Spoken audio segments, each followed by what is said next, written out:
Good evening and welcome to Sydney Parade. A nice return for me to Sydney Parade after my weekend in Cork. However, we're here now for this Division 2 game between the firsts of Terenure, led by coach Mick Cotter, and Pembroke women's seconds.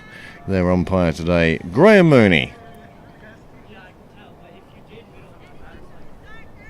It is there for now. So opening the batting for Pembroke tonight, one Izzy McLean and one Emma Mullin. Pembroke first, of course, have wrapped up the league. Now the seconds will be looking to provide us with some good entertainment this evening. Monday evening, start your week off with a game of Pembroke cricket. It is a bit breezy here today. I heard James being blown out of it with gusty wind yesterday, and Pembroke are straight off the mark with a single, with the ball just played to the edge of the mat. I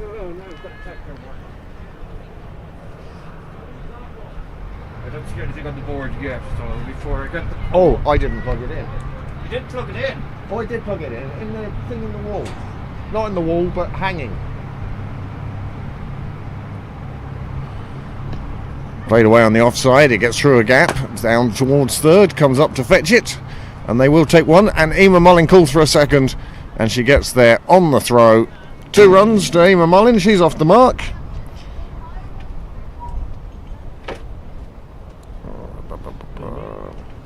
I was just praising you to the high heavens. Good evening, James Cresswell. We'll get James wired up now. Here's your chair, plug it in. Coffee machine though. So that might be a bit too much. I think that may have annoyed Niall more than I know. Out of all the electricity problems that have been caused. It's plugged in. Cool. Good to get a kick in your guts. Welcome to James Cresswell. James put in an epic shift at the weekend. Hi Craig, hi all. Oh. Yeah, it was good fun. That's a bit loud, is it? I'm through to drinks at the moment. I came home. I got home from Cork at 11 o'clock at night, and logged on to YouTube. Lovely shot through mid wicket. Emma Mullin. Oh, sorry, Izzy McLean. Even better. Smacking one down to Cyril's way, and Pembroke. Here it is. That was something that I was really impressed with over the weekend. Was Niall's instant replays. Oh yeah, sensation, weren't they? Oh. Yeah, the quality of Niall Walsh Productions keeps getting better and better by the week. Next thing we know, we'll have as his tan gets deeper. Nice ball, kept out on the offside. Yeah, a bit breezy. The flag is sort of standing proudly today.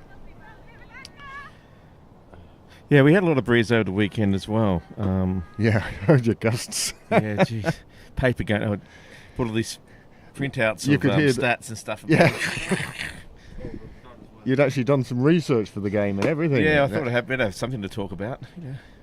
Or not a full toss. Just can't get a line or can't get the grip right. Well, that's the end of the first over. No wides. 8 come off the over nevertheless. And Pembroke are up and underway. It looked like a bit of a non-event on Sunday. You should only get a half day's pay for that one. Yeah, really, it's like 3.5 hours. Well, it was, fair play to Phoenix for sending in a team, but pretty much there was only 2 guys from the first over here, and the rest of them were just a bit of a scratch together from the seconds and probably their thirds. And it showed. The quality was just not there. There were 4 players who'd been down in the Mardyke on Saturday.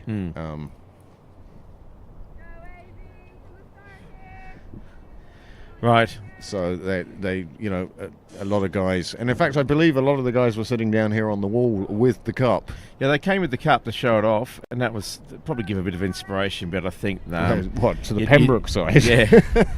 I mean, look, it was a good experience. The positive was it's a good experience for some of these younger guys to face someone like Nick Stapleton, Byron Madonna, and Paul Lawson, and all the other bowlers. So Gavin Hoey especially, all these sorts of high quality bowlers. But when they came, as I say, I watched Up Until Drinks. Gavin Hoey. Yeah, I know. The drift and the turn he's getting, And even the bounce. yeah. It's all that. He's got such good variations. But anyway, we digress from there. Yes, we'll go back to Gavin Hoey in a minute. But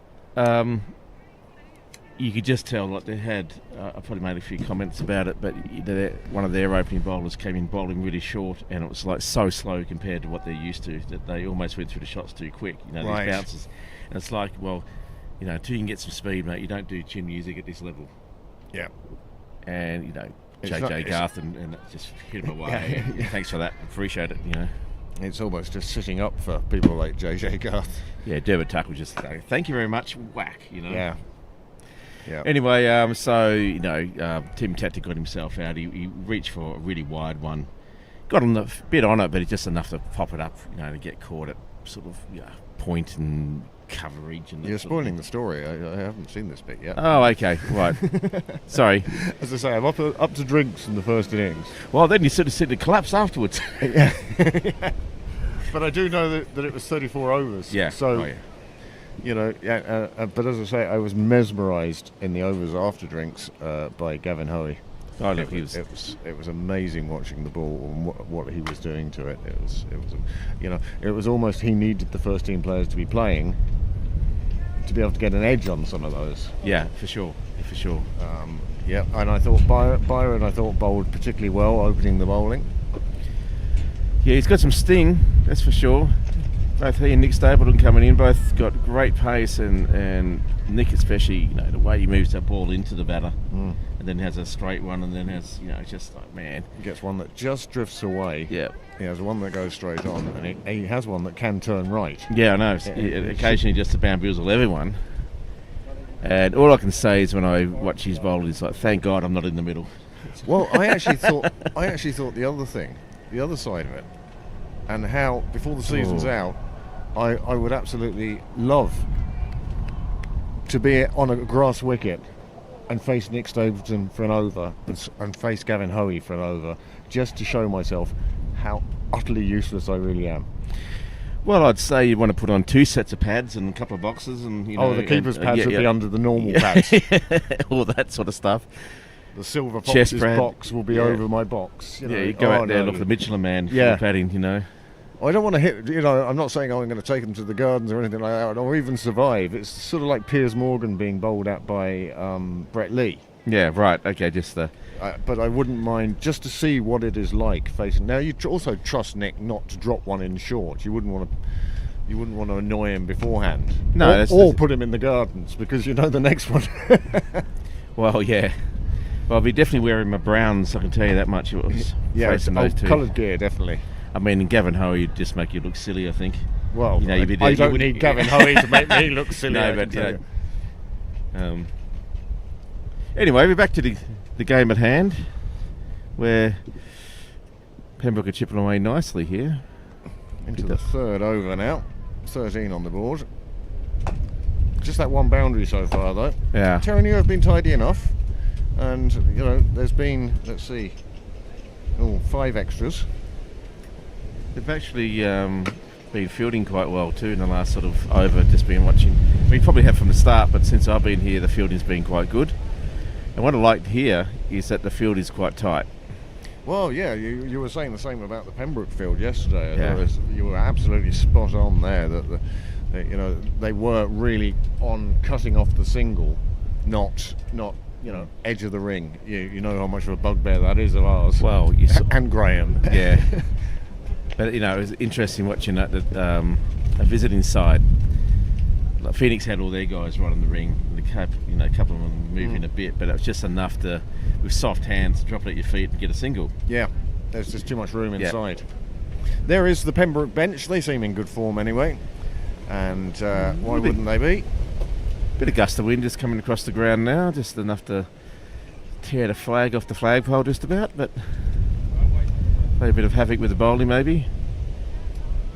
Good, that was a good ball. The camera just moved a mile. Yep. Yeah, we're just sliding along, singing our song. Sometimes when you watch this from home, it looks like the end of the world. Sometimes it feels like it as well. That's the thing. Right. This is something the viewers just have to probably imagine, but Niall showed me his winter kit. Oh yes, I have a picture. It's actually a sleeping bag In the shape of a person. in the shape of a person with legs. I tell you what it reminds me of, Maggie Simpson. Yeah, it does. Yes, starfish. Yeah, kind of in that vein, but Now, I have to say, Niall was good enough to get 2 of them and give the other one to me, but mine is the only one out of Niall, myself, and Amanda got one that's slightly different. Mine's the only one that's still in the packet, and yet I'm the one who wears coats all the time.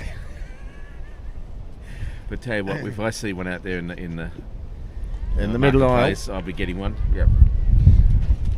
Bit like a mankini, just have to. No, No, that's not really at all, is it? Okay, not even in the privacy of my No. own home, that one. no. It's a bit scary. Okay, so let's rewind the So last anyway, 60 seconds and let's not talk about that ever again. 3 overs gone, 14 on the board. No breakthrough yet for Terenure. Game just easing in now. Of course, the other big story of the weekend was the Irish women winning the series. I mean, on My Friday.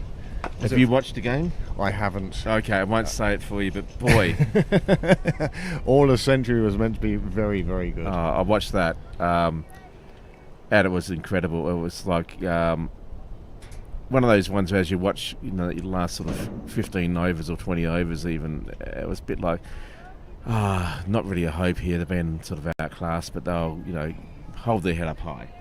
Then it's a bit like, well, I'm going to save a fair bit of pride here. You're going to get pretty close, and all of a sudden, every over, your hope got higher and higher. Then Orla said, well, I've had enough of this. A bit like Blackadder. Yeah, I thought, enough's enough. And then she just went out there and almost went back up another gear and had great it's support. the way she can do that. Yeah, they had some great support by, I can't remember her name, so Jane's, anyway, who just got her on strike all the time. And Orla just said, yeah, I've had enough of this. Bang, another 4. Another 4, and she ended with a 4. So I'll leave the rest of it to you. But it was 122 not out. For me, I was just hoping she'd get a century because I didn't think they'd actually thought they might not get there. But as long as she gets a century, that'd be fantastic. Even though she wouldn't have felt that way, but no, she did it all. She got them home, got 122 not out, 124, might have been 126 actually all out technically, because she was 122 then hit a 4. To win the game. It was 122. Whatever. I don't know, but I can tell you it was 122. Niall does know. Anyway, Sort of thing Niall reads off yeah, at. I mean, but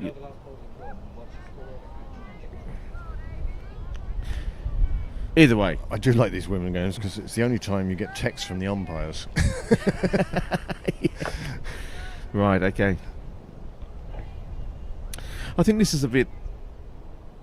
We've got a player now. 2 players actually got into a sort of a fine leg into a third man position, but they're very deep. I don't know if it needs to be that deep. Maybe they feel like the pace is going to come off the side of the bat, get an edge, and it's going to fly down there. But even so, I suppose what the hell, doesn't really matter.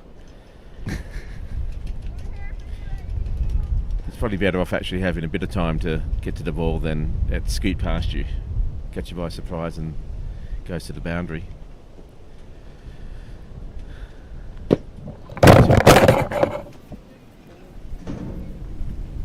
Okay, something fell off then. Dougal's fell over. Oh, is that what that was? Jeez, sorry about that, folks. Those who have speakers are blown out. Our on-field microphones have fallen over. Anyway, another good over there from Terenure. After 4 overs, it's 14 for none for Pembroke. But I think that might have been another. I think that was a maiden over. Just bring the volume down on the Dougals whilst Niall is sorting them out. While he's practicing his bondage moves. They will not move again, I can tell you. Yeah, exactly. That's a well-flighted ball. That is a very good ball. I'm surprised that didn't take a stump. Oh, sandwich wrapper. That's how gusty it is now. Little bits, any litter there was around is all going to be collected into one corner quite nicely. Yeah. Bins are in cow corner, so it's probably not so bad. Is that going that way? Or is it going all over the place? the flag's sort of moving all over the place anyway. But yeah, tough conditions to bowl in and to probably bat. Oh, look, the wind drops, bit of sunshine. It's actually quite nice. Yeah. Nicely played away on the offside. The fielder behind point gets her hands down to it, and there's no run there. Yes, and then of course, Orla got the poison chalice. Yeah, I know. Third captain this season. Third captain in 3 games in this series. You know, Gabby did so well on Friday, and then was captain and injured. And Laura, unfortunately, has had a number of injuries during the year. Laura Delaney captained the Irish side. And I saw her. She's got a huge one of those big boots on her foot that she's done her ankle or something. Yeah, she's been unfortunate this year. And then Gabby, as I say, going from the elation, and what elation it must have been, scoring a century here at Sydney Parade for the Irish women as they beat Sri Lanka in that final T10, the second T10. T20. T20, sorry, yes. Squared the series. And then, unfortunately, gets injured in the next game. Or was it injured in that game and then didn't play in the first? No, she was... Nice shot there, just floated away to the covers, and covers are quite deep, so they were able to scamper 3 for a single.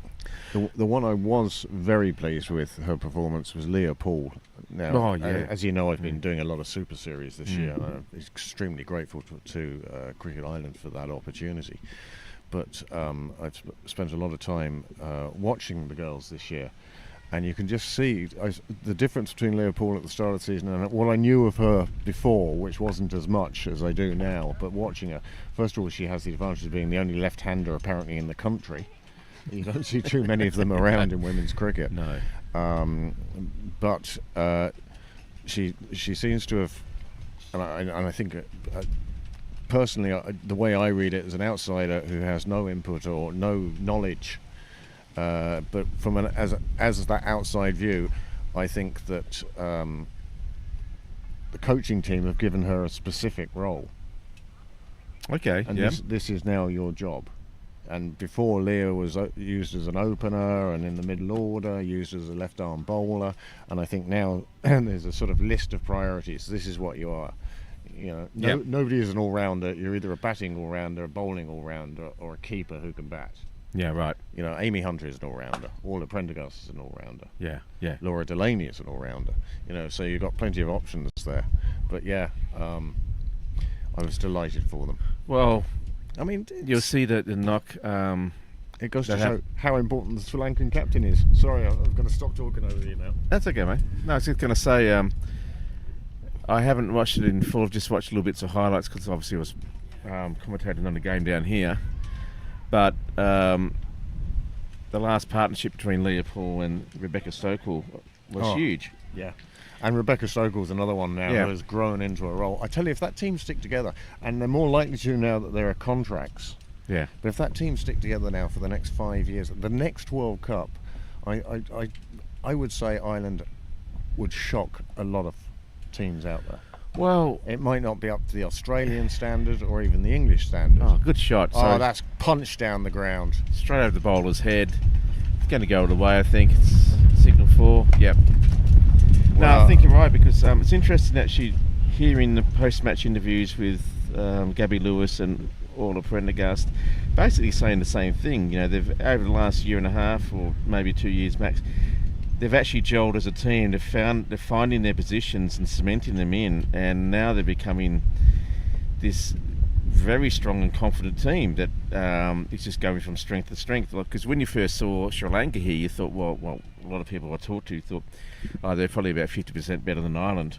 Yeah, well, they just won the Asia Cup. Yeah. Now they were missing their captain, so you know. Of course, you mean don't want to. But it is a full strength team. It's just missing their best player. But you know, they've still got players there who've made centuries in every game. Yeah. So they're still a formidable team. They're not a half strength or a quarter strength team or whatever. They're still, you know, like you say, just won the Asian Cup. For Ireland to win and fight back with the tenacity they have, and then win the 2 ODIs in a row, I mean, that's put a real shockwave in Sri Lanka. And so I think you're absolutely right. I think if they keep going like this, as they get more experience and as the skill level gets better, and they've got a real shot of shocking the top players. You know, on their day, they're going to be able to beat anyone, I reckon. Well, as I say, the Australians, well, they're so far ahead of everybody else. Yeah, I know, but the only criticism I'd probably have of Ireland is probably the weakest element is sometimes their fielding. Well, that can be practiced. Yeah, exactly. So that's, I think, what they need to do. Yeah. You know, I think their batting and their bowling has been quite good. Anyway, I'm sure there's plans in place to increase the chances of winning. Oh, that's a well flight of that ball, but it's played out nicely onto the leg side. Sort of gets just be backward square there. And after Terenure bowling some very good lines and lengths here, 6 overs down. They've only got 21 on the board. Pembroke. It's tough going out there for the batters. These bowlers are doing a great job for Terenure. But there's no wickets down, so that goes in Pembroke's favour. So it gives them something to be able to launch later on if need be. They started so promisingly. They ate off that first over, but since then the bowling has been nice and tight. You can see how gusty it is there now. Not showing you the flag. It's fairly upright and just stand with your hand on your heart.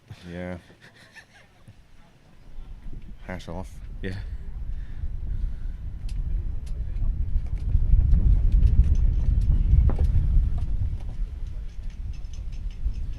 Still, lots of sun out there today. It actually looks really quite warm in the middle. This one's just goes down leg side. It's helped away. Goes. She clubbed that down just behind square and picks up a boundary.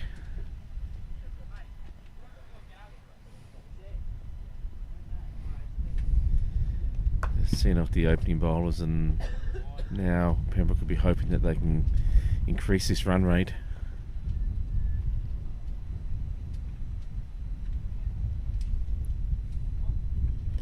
So Emma Mullen now on, is it 8, and McLean now on 11. Similar ball from the bowler, and it's a similar result, and it just awkward bounce there for the fielder in the deep, and got past her and picks up a consecutive boundary. Well, that will certainly help the run rate. Well, that's a third of their score already, just in 2 balls. It's gone from 16 to 20, whatever it was. 17 to 25. 17 to 25, yeah. And James, how was work today? Really odd. Okay, welcome to the civil service.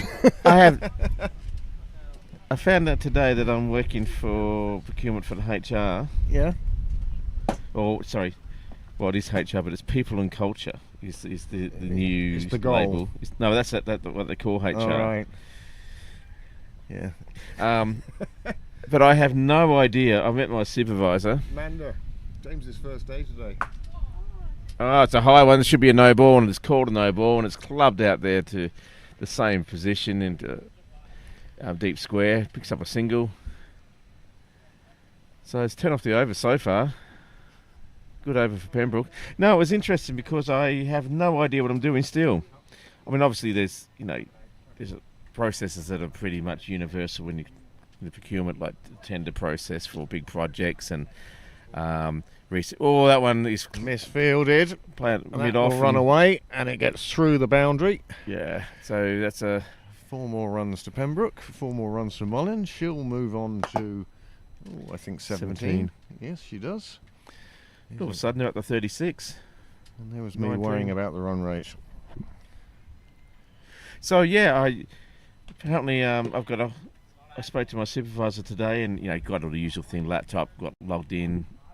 Few IT issues as you expect. Resolved those. James who? Yeah. I haven't got my pass, so I've got a visitor's pass at the moment, which I only have that for a year or two. Don't worry. Pretty much. Yeah, exactly. Another one will be taken. The fielder's hand went down to the ball. She didn't quite grab it, but she will pick it up before the rope, and that's good work. Yeah, winning this chase, but they will get 3, I think. It looks like 3. And yes, that will take Mullen on 20 and the score on 39. So that's 18 from that over, I think, isn't it? 12, 15, 16, 17, yeah, 18. And still got to get out of this over, so it's been very productive for Pembroke.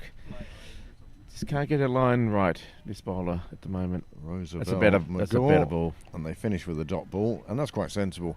One of the wickets that fell at the weekend was somebody who'd hit 2 sixes and wanted to make it 3. Yeah, rush of blood. No. Yeah. But, these things happen, and he'd hit 2 lovely 6s in fairness. Yeah, so basically it was really weird because it's a hybrid work environment, as you probably know. So I went into this office. See the worm. Oh my god.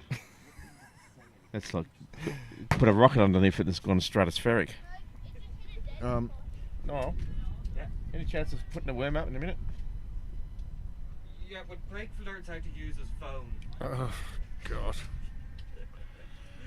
Yeah, exactly. It's on there, but it's way down. Oh, yeah. Well, after this... Oh, it was a bit of a loosener there. It's got to be called wide, is it? Or no ball, should say. Yep, it's called a no ball. Well, you'd expect that. Anyway, there was hardly anyone in an office that has 100 decks. There's probably 7 people there, and 3 of them were from my department. It's a lovely cut shot there, straight past point, splits point and cover, and gets straight to the boundary. That's a lovely, lovely shot. We haven't seen a boundary for a while, have we? There was that 4 over there, wasn't there? They only had 3 from the last over. Oh, okay, yeah. Well, apart from those 3. Oh, yeah.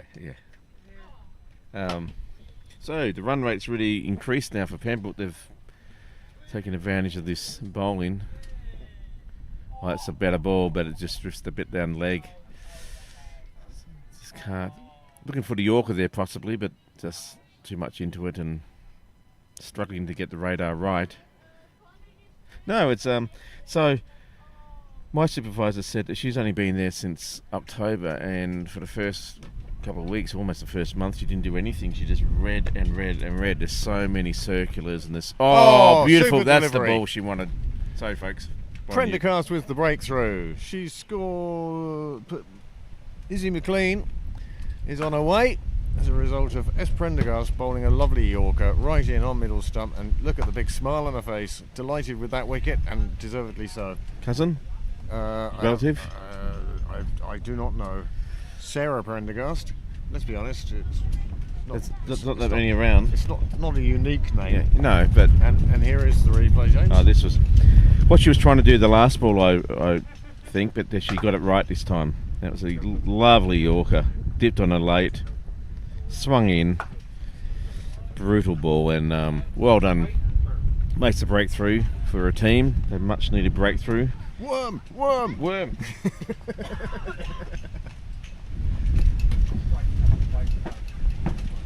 And here we see the worm, look at that. And now it's got a little dot at the end as well. But look at that over, that 6th, 7th over really has made a huge difference to the... Well, yeah, to that rim, just now getting a bit of a nosebleed as it goes straight up to the stratosphere. Well, the bowler certainly encouraged by that wicket, pushes a fast one in. Zoe Bell is the new bat, coming in at number 3 for the seconds. Mother sitting impassively beside us here. Still wasn't impressed when daughter rang and said, Mum, I've left my trousers at home. Yeah, it's a bit like, so what do you want me to do about it? Yeah. Wow. Yeah. Well, the blustery wind has returned. Gee. I think at this point every bungee is holding something to something. Yeah. Somebody blowing quite a large rate of knots. That one a bit shorter this time. Oh, there was a run there. Yep. She's just... it's misfielded again. Yeah. But it does chase back. Doesn't just sort of go, Ugh. No, she did well to recover there, and Didn't cost any more. I only got a single from that.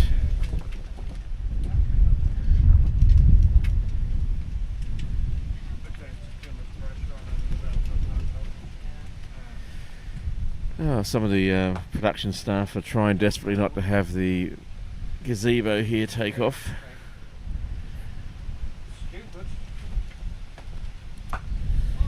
Wow. This is, oh, the camera, the main camera, look at. No. The main camera's swaying. Oh, this one, that one's That one swaying there. is fine, but it's that one's one there was. Yeah. Yeah. It's double bungee to the bench you're sitting on. Oh, okay, I didn't see that for this. I just thought it's an expensive bit of kit. That one just drifts down leg and he's... We won't called say it. anything next time. No. Just wait for the smash. That one called wide. It's a bit wide, a bit too wide down leg. Yes. Yes. Bell McGraw. It's bowl at the moment. Put a wall on. It's for the people to sail. Well, yeah, exactly. So, Getting to good flight. Picks a full toss though, but it's hammered away just behind square leg and goes straight to the boundary. No chance of actually stopping that. She really got onto that ball. And it's another boundary for Pembroke. The 50's up in the 9th over. So the acceleration for Pembroke continues. Bell McGraw just struggling to find the right line and length tonight. This one's a bit shorter and a bit slower and deceives the batsman who goes through the shot but doesn't connect.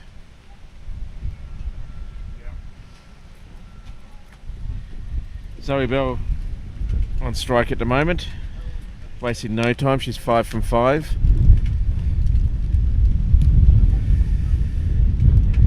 And she gets on that nicely, splits the field on the offside there, and they'll pick it up before it gets to the boundary because it's a very deep boundary. I think these boundaries are still, have they been brought in since the weekend? Oh, I'd say so. Yeah, you'd hope so. Yeah, okay, there's flags out there, so yeah. Anyway, picks up 2. This is flighted full Oh, toss. nicely played to the leg side. Scattering. And that's a 6. Nearly taking out Noel Goff.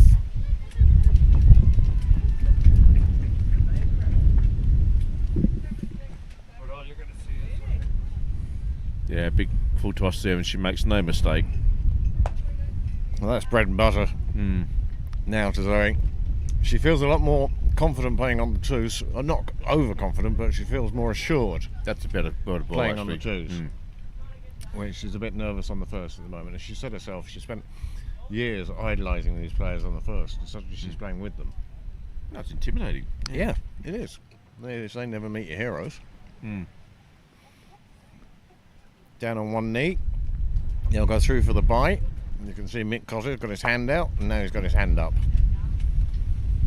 Yeah, just didn't get the timing at all on that one. Just went a bit slow, but anyway. It's a better over than in Bell McGraw's previous one, but still a good over for Pembroke. After 9, they've moved on to 60 for 1. And they're really putting the foot down now. Zoe Bell, 13 off 9. Emma Mullen, 20 off 25, and closing that gap even further. Well, the opening partnership was worth 45, and there's been no slowdown. If anything, it's been accelerating since that happened. Yep. This is the first time I've met the captain of the unbeaten league champions. Hi, Shauna. Good. Many congratulations. Yeah, Many congratulations. I'm only sorry it didn't happen here, but I know. Yeah. no, we'll see you complete your unbeaten run.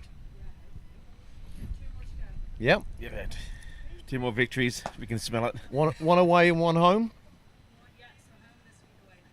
Okay, brilliant.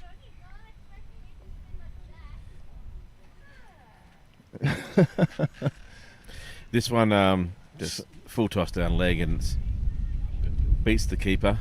Yeah, Shauna Kavanagh and the ladies first have wrapped up the Leinster League with 2 games to go and are unbeaten so far. It'd be great to see if they can make it to the end of the season. Just such a shame they lost that cup semi-final to the Hills. But at least they'll bring home the Premiership. Premiership.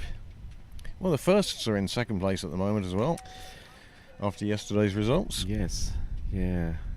Well, you'll see that the acceleration from batsman 1 and batsman 3 was subdued towards the end, because obviously they knew that if we lose another wicket, we lose the bonus points, so we had to stay in. So you can almost see that in their minds going, this is here to be hit, but I'm going to not hit it. I'm going to just play it off. I've got 50 overs. Yeah. But there was a couple there who just thought, what the hell, I'm going to go for this one, and they did, and they got a, Turn the Dougal's back up now. Mr. Whaley. How many generations behind you is this one? Right. Well, do you want Dougal up? Because all you're going to get is actually like white noise. Oh, give it a go. Let's see what happens. Yeah, nothing there, really. No. I think that's the reason for the ET blanket. Yeah. Cujo's here. Oh, it sounded like it was at my feet. It's actually the Dougal's picking up the dogs. Yeah. And it's like, the table's possessed. Were you making a reference to a Dan Aykroyd, John Cusack movie? Pedro. No, Cujo. Cujo. Pujo. Cujo's Stephen King movie, the dog, rabid dog. All right. If you've ever seen the movie Point Gross Blank. Gross Point Blank. Yeah, right. Okay. John Cusack is the hitman. It's an absolutely I have fabulous, seen it. It's really good. fabulous movie. But the guy, the reason why there's a contract out on Cusack is because he made a mess of another assassination. He didn't know the dog was a retriever.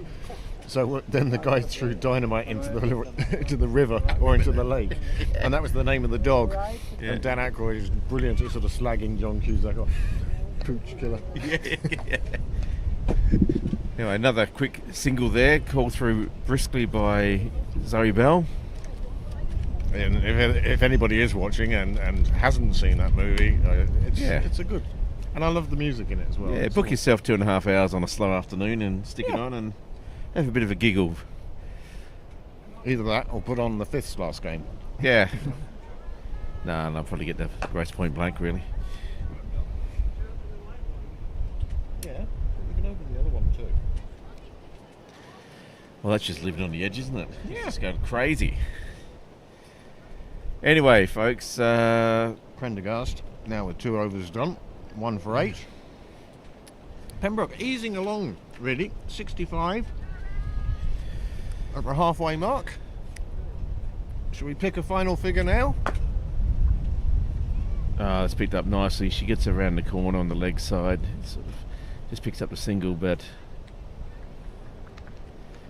it's a slightly better ball by Belle McGaw.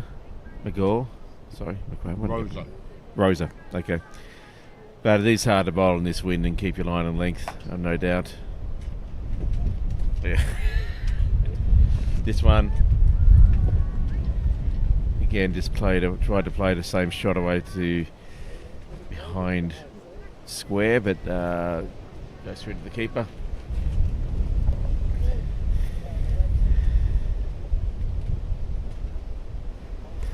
This time she gets it and makes no mistake. I was going to say, that's going to the boundary straight away. That sounded beautiful off the bat. Straight out of the middle. 1 bounce. Thanks for coming. Well, Zoe Bell moves on to 18 from just 15 deliveries. And if she's going to get deliveries that she can do that to, she'll be quite happy doing that all day. This time on the offside, there is a fielder there. They decide against taking a single. Well fielded, well backed up actually by players out there in the offside. Made sure there was a dot ball. This one just drags it down, becomes a no ball, bounces almost 3 times before it gets to the batter. Just trying a bit hard there. Just sometimes when you try to do something different with the grip or whatever, you can Just sort of drag it down. And anyway, it didn't cost very much, just the one run. This one's floated nicely, but a good bit of bounce there. Well taken by the keeper. A little late onto it on that occasion, Bill. Try to catch up with it with a big hit rather than just getting round and short arming it.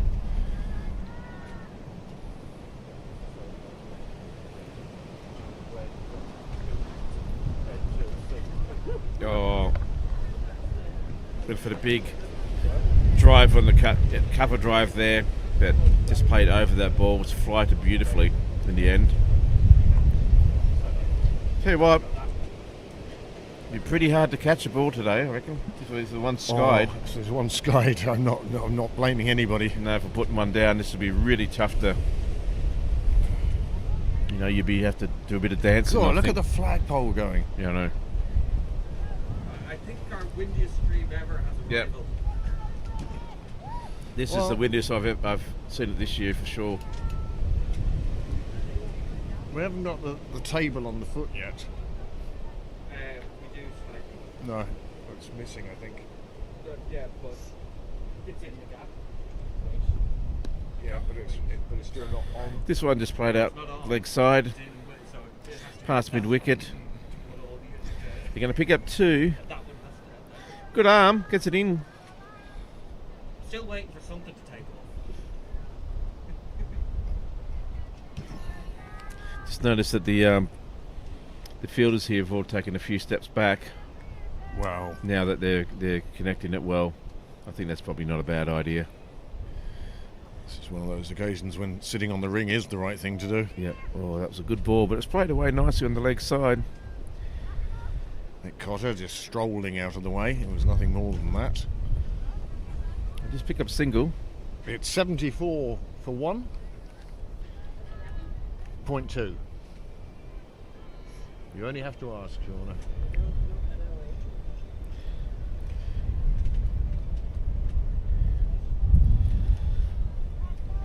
If these two stay out there, this could be quite a formidable score. Again, that's too short, and it's Fade away punched nicely. away. Fielder slows it down. Yep, saves the run. Right. There's overthrows there, but they're not even bothered about that. I get the feeling they're at the stage of the innings where they want to face. You know, you go for the start and you're quite happy to be at the non-striker's end, just seeing what's happening, and then suddenly it's like, no, my turn now. Yeah. Oh. Inside edge. Kind of just moved the foot away there and let the inside edge get past. Beat everyone. Keep it. Now there's protection down here in the deep and third man and a fine leg. So just a one run. But a pretty good ball. That could have easily been played onto the stumps. If she can get that not offside, but off stump line with a ball like that, I think it'd be quite tricky to keep out. It's just about improving the accuracy, isn't it? Yeah. Short ball. Ah. Again, the fielder slows it down for her teammate.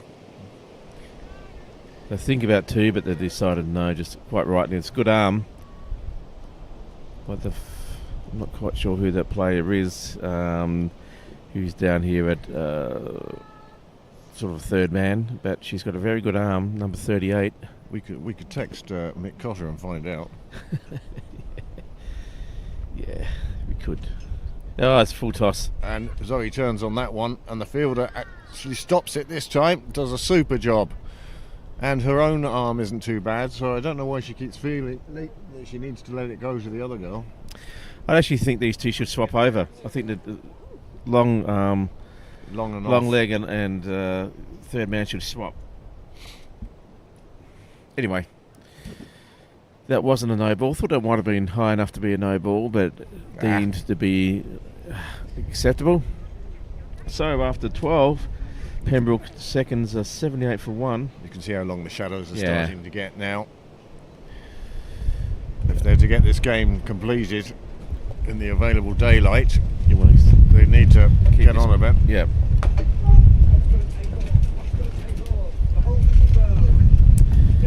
Yeah. Actually, this is a good ball. It's down the leg side. Mullin misses out on this occasion. These two came together with the score on 45. I actually think on 33 themselves. I think she would be better off, instead of trying to work it around the corner, she'd be better off trying to get it between sort of mid-wicket and mid-on, you know. There's going to be loads of overthrows. That's a 5. She's hit a 5. And that's disappointing for Terenure. Just a bit of exuberance there. Wasn't really needed. But it was a wild throw, and it just, you know. Nobody backing up. It's just too wide, I think, as well. It's just too high. Yeah. Bowler couldn't get up to it. Nobody behind her. Yeah. 5 onto the total. You don't see it too often.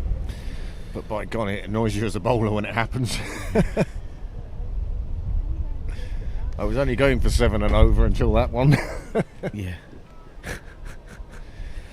Then another missed opportunity there. She just is bowling a really good, nice slower ball, actually, you'd say. The batters are struggling to get it away. Well, in fairness, they are scoring at 6.5 and over. But I know what you're saying. She's certainly varying it. In that one there, she's getting that flight that looks like, it's there to be hit. And it is, kind of, but they're not hitting it. They're not hitting it. I wonder if they're almost better off coming down the pitch, a step down the pitch and trying to make it into a full toss or something. And then again, if you miss that, then you're stumped. Yeah, running past it. Yeah. Oh, that's a lovely ball. So he just floats up there, gets a bit of bounce. That tough length where you're not sure to go forward or back. Well, I think, as you mentioned stumping, I think that's in the batsman's mind, that they'd like to come down the track and hit it, but... That's got to be a no ball, surely. Yeah, it's called a no ball already, and there is the protection out there in the deep, so it's only going to be 1 run to the batter, but there's 2 to the score. No free hits here, of course. There was a few... That's going to be a no ball. Is it? No, gets away with that one. Must have bounced just over the popping crease. Popping crease. I always thought that was a nice phrase. It's a funny language, cricket, isn't it? It's a bit like a lot of sports. Like sailing has its own language as well, and cricket's a bit like... When they actually started to formulate this language, you know, who sort of said, that's going to be called silly mid-on? Yeah. I mean, the silly part makes sense, but what's mid-on? Yeah, the way it goes, sort of silly mid-on, deep mid-on, long mid-on, you know. Long, I know, it's just like... And then you start throwing combinations of things together. Why is that mid-wicket? Why is that cover? You know, that sort of thing, you know. Anyway, I suppose... It evolved somehow. Tear up 50 words and pull them out of a hat, and that's what we're going to call it. Yeah. We're going to call that an over. Yeah. What? You mean the game's finished? No, just 1 over. Yeah. There's going to be 50 overs. You know? Before walkie-talkies were invented as well, so it's a bit perplexing. Even the bat. Yeah. Why isn't it called a club? Yeah.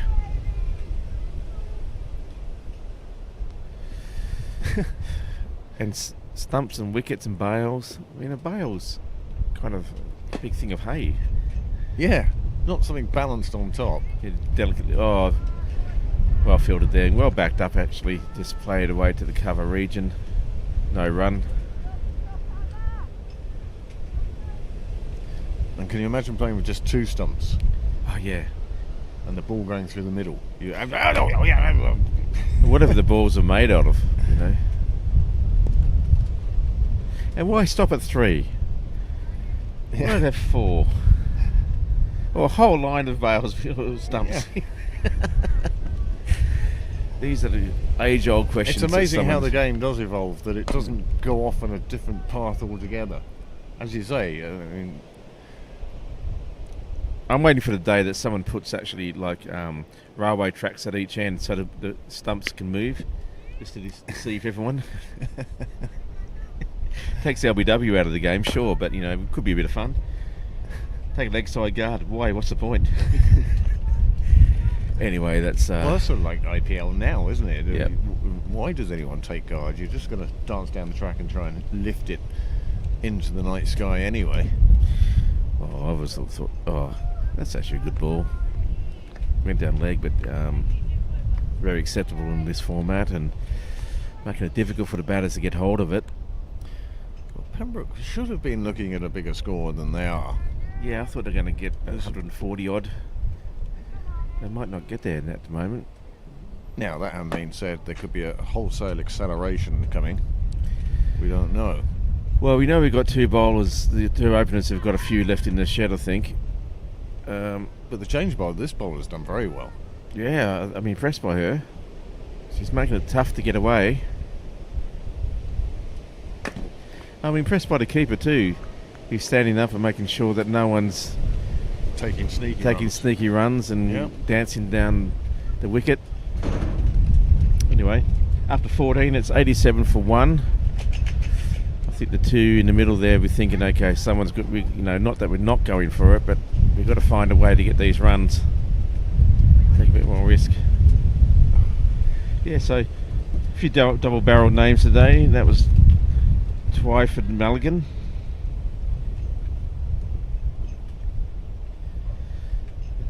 Either Anna or Amanda, or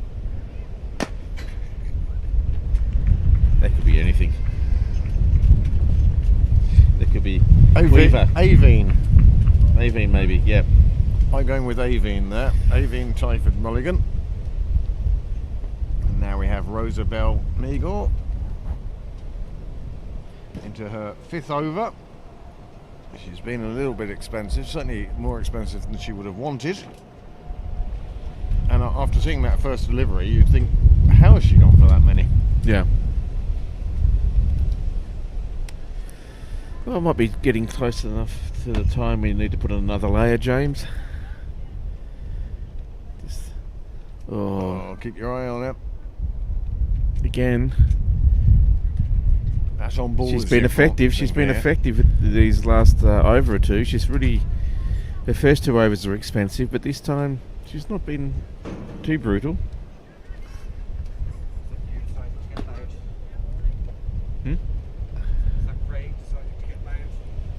I don't know. Terribly hard to say.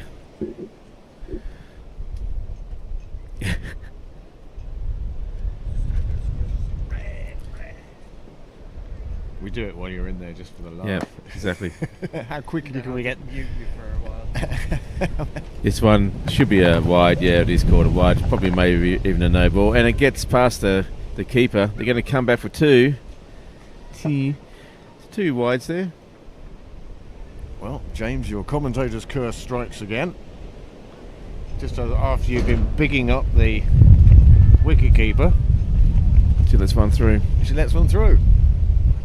That really is a good breeze tonight. It certainly is. I think that would be called good drying weather. Again, that's beautifully pulled out, and that is 6 runs straight onto Cyril's way. Clive Beattie, it is, who does the fielding, and that's a super shot from from Mullin. Yep. Both now hit maximums. Well, that was just a sweet swing of the bat from Emma Mullin. Oh, this one, she gets a leading edge. Oh, she went through the big cross-bat shot and just picked up an edge, but it fell safely. Well, Bowler runs to it to try and get to it, and the 100's up for Pembroke. How did that happen all of a sudden? Felt like it went from 86 to 102. Well, They've been watching other things, I suppose. 2 sixes and 3 wides in the over. Yeah, that does accelerate. And there's another, boundary. Lovely pull shot there. Again, straight to deep square, and there is protection out there, but they're a little bit wide, and that was hit so firmly that had no chance to get to it. Another 4. And all of a sudden, that big score is back on the cards. You can see it, a jump in the run rate. Yeah. Run rate just creeping up again for Pembroke. Worm's going to have some back issues. Like it's an invertebrate. Picks up another single now. And this has been a very good partnership by these two. And as they have a conference in the middle at the 15 over mark, that's 107 for 1. Well, it's a half-century partnership, that's for sure. These two came together when the score was on 45, so that's 55-62 they're up to now. So yeah, I think that classes as a good partnership. And Absolutely. James is going for another layer. I'm going for another layer, folks. He's going to go his jumper. Exciting this is. It really has got a bit chilly, and if James is going for that, I may be going for my coat soon enough. See if we can make it through to the break. Just 5 overs to go now. 107 for 1 on the board.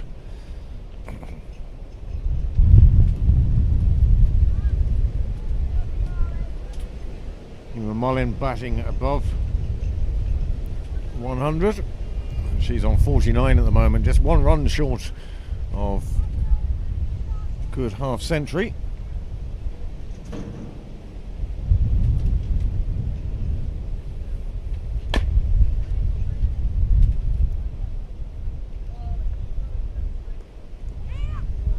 The run is taken. She's going to get it. And that is Emma Mullin's half century. 50 runs for her. She celebrates with the customary style and bashfulness. It's almost like they don't like getting 50s. I know. Me, I'm jumping, I'm fist bumping like I've won the World Cup. Well, much appreciated from my teammates. This one Plays just that played one on the nicely away. off the toes on the leg side. Square leg, picks up a single. Oh, just an awkward bounce to the keeper there. And she's been run out. It bounced off the keeper. There was, I guess, sort of short third man, or short third man. He picked it up and threw it and hit the stumps on the full. It's deemed a run out. Yeah, here's an awkward bounce, hits the shoulder. They decide to come back for a second. She didn't have a bat down. Didn't run a bat in. Didn't run a bat in. How's it Georgia Beattie on helping out with the fielding for the opposition? Being Could a be. substitute fielder. Yeah, they usually alternated amongst the team. Okay. You know, you don't get Yes, stuck doing all of it. Unless she's a really hardcore fan and decided to come onto the ground. I'm in the team. Well, Zoe Bell, she's now gone, having added to her previous 141 runs this year. Puts her about 100 ahead of me, I'd say. Emma Mullin, on the other hand, this is her 13th match this year, 10th innings. Before today, she was averaging 59.5 and has a highest score this season of 70. Oh, she's in great touch. This was her third half century, and it will be really interesting to see how many she has.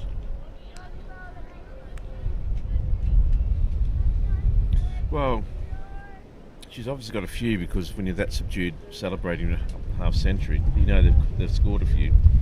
Like you, for me. She has a 70, a 67, and then her next highest score, 23. I'm going to have to go for not just this year, I think. All time, which of course means 2011. Yeah. Probably even later for the women. When Nicole's off the mark, picks up a single, brings Emma Mullin back on strike, and she'll be hoping to keep this run rate accelerating.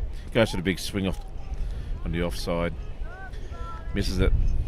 Emma Mullin has played for Pembroke since 2018. Really? Okay, great. And in that time, she has scored 7 50s, and 3 of them are this year. Wow, what an improvement, hey? That's a step forward, isn't it? Yeah, that's a very big step forward. Congratulations. She's currently over 1,300 runs for the club. Impressive. She also has 49 wickets. That might be one to remember for later on. Yeah. Yes. Anyway, after 16, Pembroke now move on to 110 for 2, and they're going to bring on the opening bowler, I think. It's only, basically given away 9 runs for her first 3 overs. So they'll be hoping that she can be just as economical, maybe even, that one's a bit That's a loosener. Very And nickel is the batsman who's come in to replace Zoe Bell. She's facing now. Well, her batting's come on, I can tell you. And if she hits it, have warm hands. Yep. Uncharacteristic. So it's just the boss. I better get that.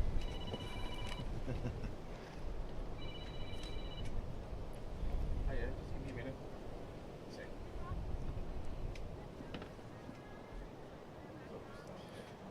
minute. 1-1-2 for 2 now. Run rate up near 7. Suggesting that Pembroke are looking at a total in excess of 140. Which would be a good score. Played well on the offside. Fielder is there. Dot ball. And at this stage of the innings, I suppose you'd say that that's the most important thing from a Terenure point of view.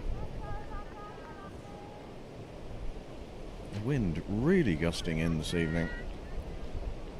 And of course, there's a lot of pollution in the clouds at the moment. A couple of fires in America affecting the Irish weather at the moment.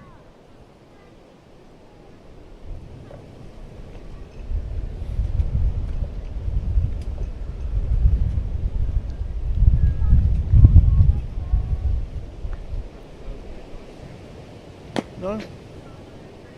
Not hearing much through them, to be honest.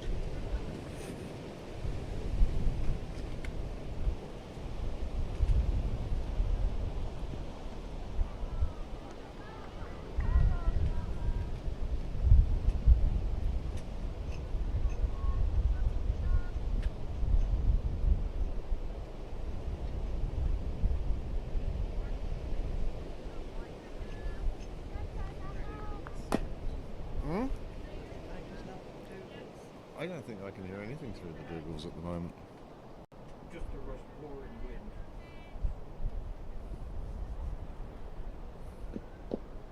It was funny when the dogs were barking, because James thought they were barking at his feet because he could hear them through the dougal.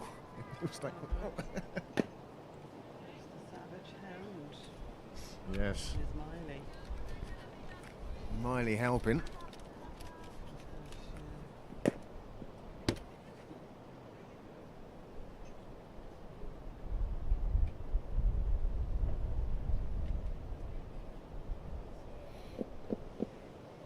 Well, this one's in the air and pulled out to cow corner, and nothing's going to stop that reaching the boundary. It bounces along, hits the fence, and keeps on rolling. Keep them doggies rolling rawhide, as I said. Emma Mullin now, having reached a half century. Anything loose, she's going to be on to straight away. Lovely shot, well deserved, 4 runs. Spare jacket, Sterling. Just build a screen to protect us from that gale.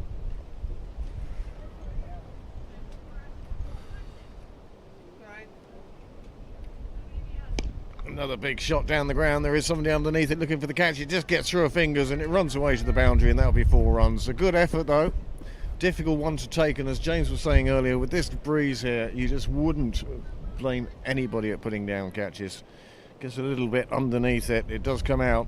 Gets her hands up above her head, and then had actually come in just a little bit too close. It's another step backwards. Would have been okay.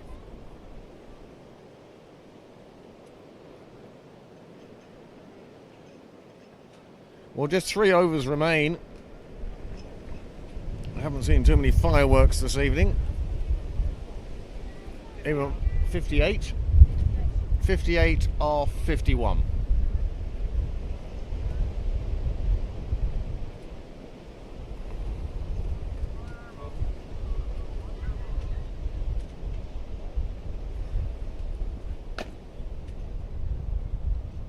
Sarah Prendergast now back on at the nursery end. Very nickel, plays it away on the offside between 2 fielders. Cleary comes around, picks it up, but won't prevent them from taking a second. 2 runs go on to the total. 1-2-5 for 2. It's been a good innings for Pembroke. Steady more than anything else.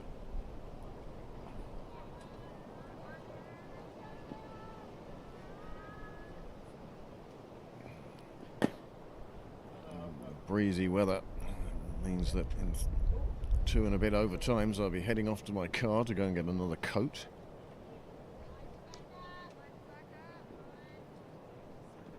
Oh, probably tearing the coats apart. It's so savage. It's funny when I came in last night.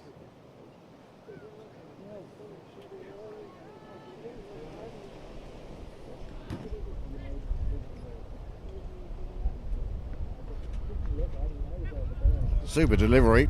Just came back a little bit too much. Missed the leg stump. Another dot ball. 1-2-5 for 2 still. Run rate has gone over 7 now.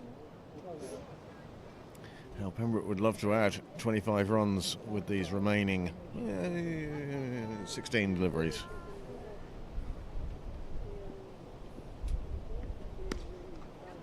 Well, that's a cracking shot through the covers. It jumps from the rope over the fence. 4 runs to Pembroke, 4 runs to Eamon Mullin. 62. I'll just whisper it, you'll sound like you're watching the game.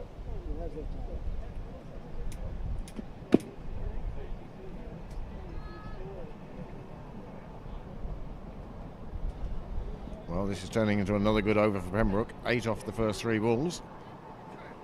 Run rate climbing still. This one, oh, cut away by Mullin.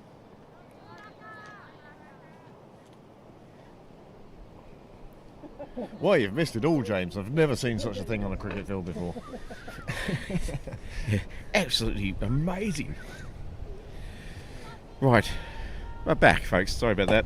Not that I'm missed, but anyway, it's got to take care of business every now and again.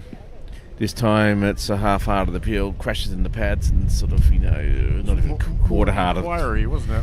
Yeah, and Graham was having none of it. It's just a lead by. So obviously folks said the ball hit the pads, spun off to the leg side, and they ran through for a single.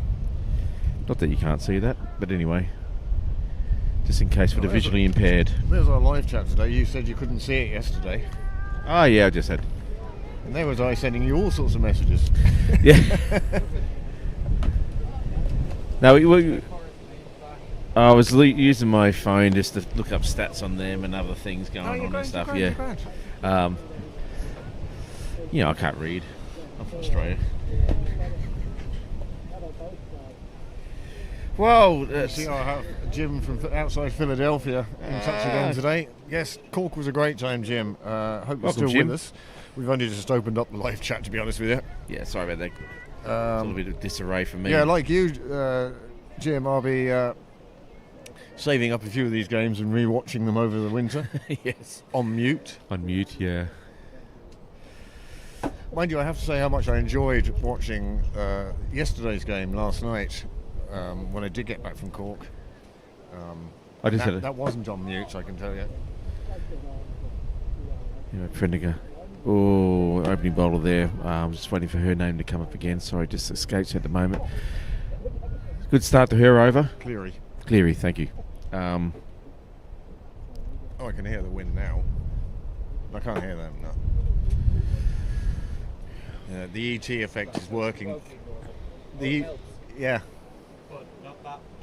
I was thinking, if you line the inside of the tubes with tinfoil, would that help with amplification? Like, would you capture more? The cone on the front? Mullin goes for the big strike there, but misses. Takes her eye off the ball. Yeah. We've got 2 conversations going on here, folks. Technical and untechnical. It's me coming up with stupid ideas again. Niall throws the ball away under bin. Anyway, it looks like there's going to be a pretty healthy score posted by Pembroke. This is a lovely ball. That's for a full toss. Sorry, I thought it was actually flighted nicely, but it's actually 2 full. Becomes a full toss and hits straight over the bowler's head. Another 4 runs to the total. 136 on the board now. And we watch this replay as it comes through. Smack. She's in good form, Mullin. Picking the gaps.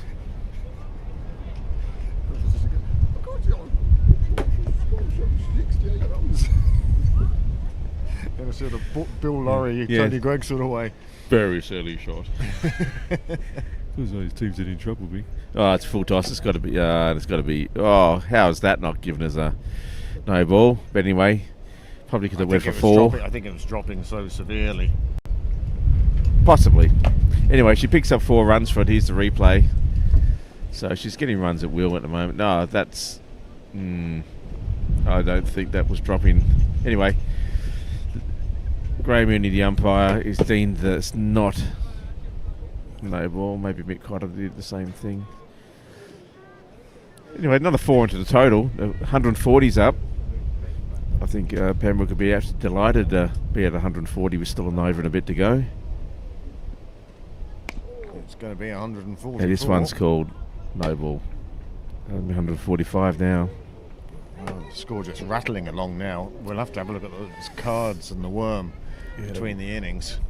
We must be getting a serious nosebleed now. It's going to. Hello.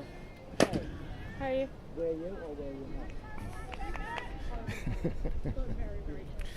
It's like they're standing in your head, isn't it? Yeah, I know. I'm hearing voices. That's a better ball, but it's just clubbed that's away. beautifully now. played. Nice drive. Drive out to the Swung away covers. through extra cover. They're going to pull it back. She's done well there. But they're going to come back for 3. Well, this has been another expensive over. 16 from it so far. And Cleary not yet out of it.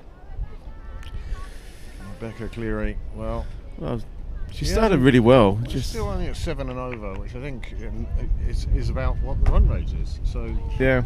pretty average on the average rather than being pretty average. Oh, that's a better ball. That's much better. It shows what she is capable of. I know her first spell was really lovely. good. 3 for 9. I'm sorry. 3 overs for 9 runs. Yeah. She's a very talented bowler, but I'd say that the conditions out there are quite difficult. Anyway, 19 overs down now. They're 148 Pembroke for only 2 wickets down. They would be absolutely chuffed with that. Emma Mullen 79. Right, what do we think they're going to end up with?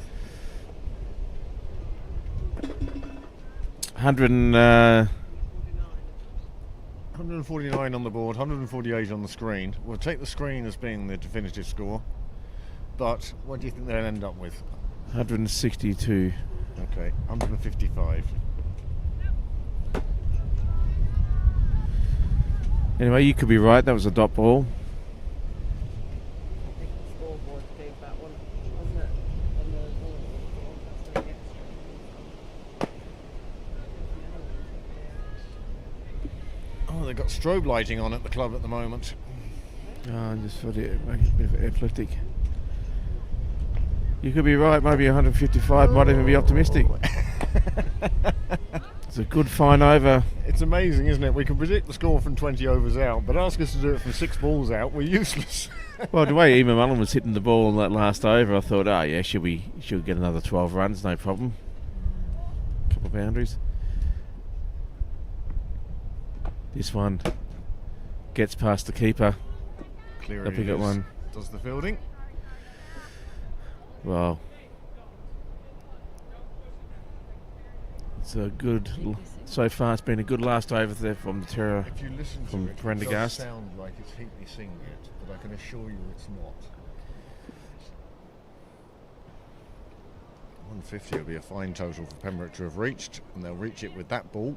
Yep, and they'll get an extra run as well. 2 wides there. Brings Mullen back on strike. Can she get to a century? No, it's not. She needs 21, and 3 sixes would be Well, only 18. well, she hits a needs 6 off. snookers. She needs so no balls that she hits 6s off. Oh, that one's just played off the offside there through the covers. Nice sort of hit, and it But I gets will past the say, cover fieldsman and goes to the boundary for 4. many congratulations to Ema. Yeah, This is her highest score ever. this is brilliant. A brilliant knock that Her she's put highest together score today. before was 70 against Marianne for the seconds, She's now on 83, not out. and she is blowing that away. She did indeed. If she keeps this up, she'll be staking the claim for the first. Yeah, she's pretty much a fixture on the first, Yeah, in I know, fairness. yeah. I think That the use of ship the sailed. starring- Yeah, the use of the starring list by Pembroke is quite. Well, it's different for the women. It is different for the women. Yeah. Don't you know that it's different for girls? Yeah. Joe Jackson. There's no sneaking a lyric past you, is there? No. If there was a job.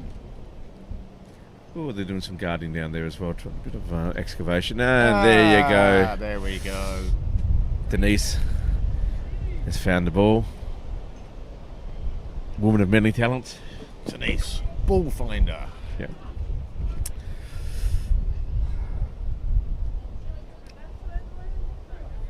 '83.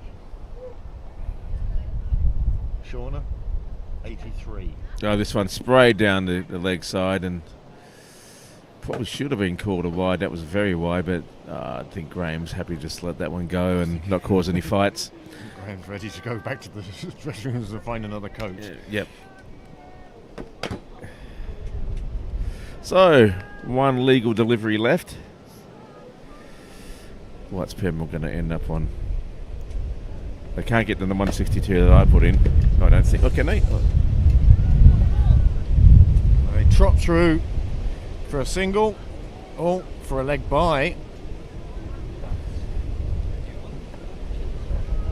And that is the end of the 20 overs. The score 157 for 2. Terenure will require 158. And we're going to take a short break, I think, James. We'll do the cards before the second innings. Yeah. I just need to go and get a coat. Yep. All right, folks. We'll talk to you soon.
Well, welcome back, folks.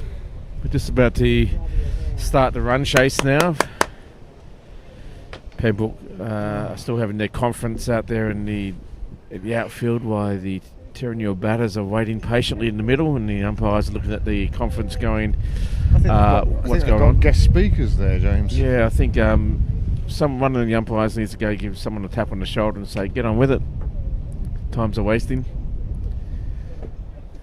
Oh, come on. We want cricket.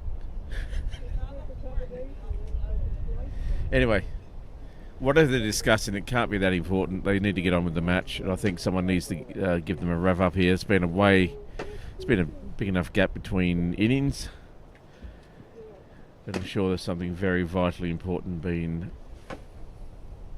said to the players. Anyway, five run penalty, is it?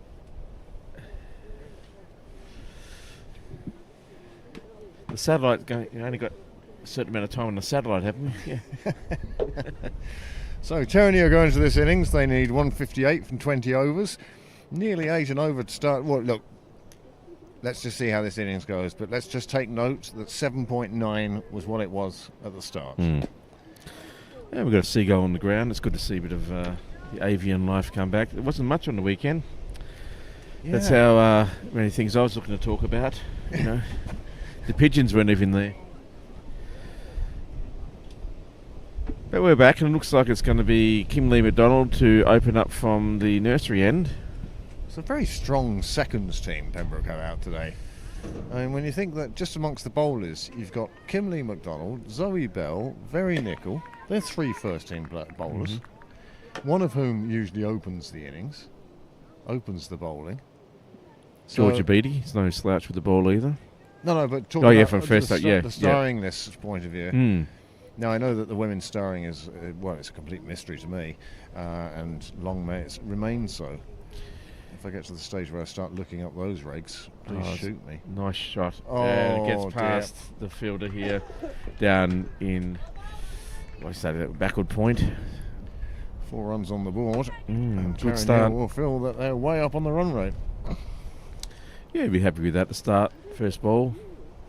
Wasn't the worst ball ever, but just well played. Well played, nicely actually. Just enough on it just to run it down to deep third man. This one's a full toss, and it's crunched around the corner. Very Nicol with the fielding. Wonder if my daughter's watching this evening. Used to teach in the same school as Very. Oh, okay, right. Anyway, Kim Lee just trying to find her line. Well, interesting stance that she's. Benchika has been on. Oh, there. Applauding Ema's efforts with the bat. I can't remember. How did she end up with? 86 or 89 or something? Something like that, wasn't it? Yeah. Anyway, this is interesting, the guard that this batter's taking. It's like a off-stump guard. It looks like from this angle anyway, but... So, LBW is definitely in the equation. Oh, so everything's been moving here. That's a better ball. Gone for the stump in there, but the umpire's having nothing to do with that.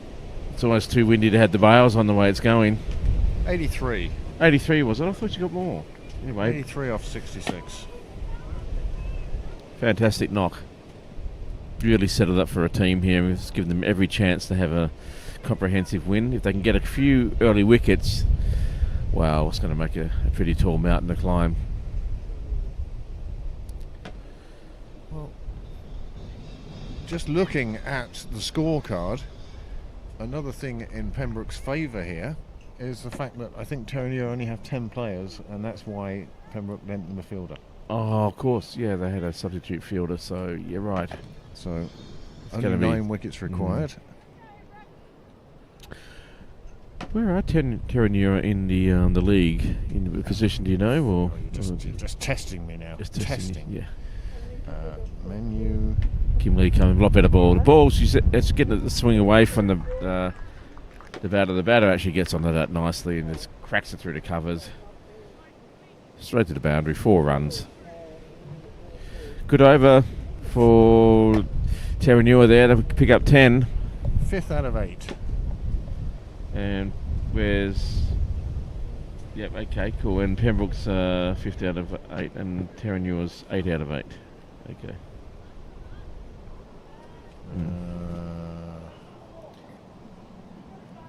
Rush, 11 out of 11. Wow. Well clear at the top. Mm. And then you have a team on 69, 58, 53, 47. Yeah, It goes okay. Pembroke, and then it goes 24, 15 and 13.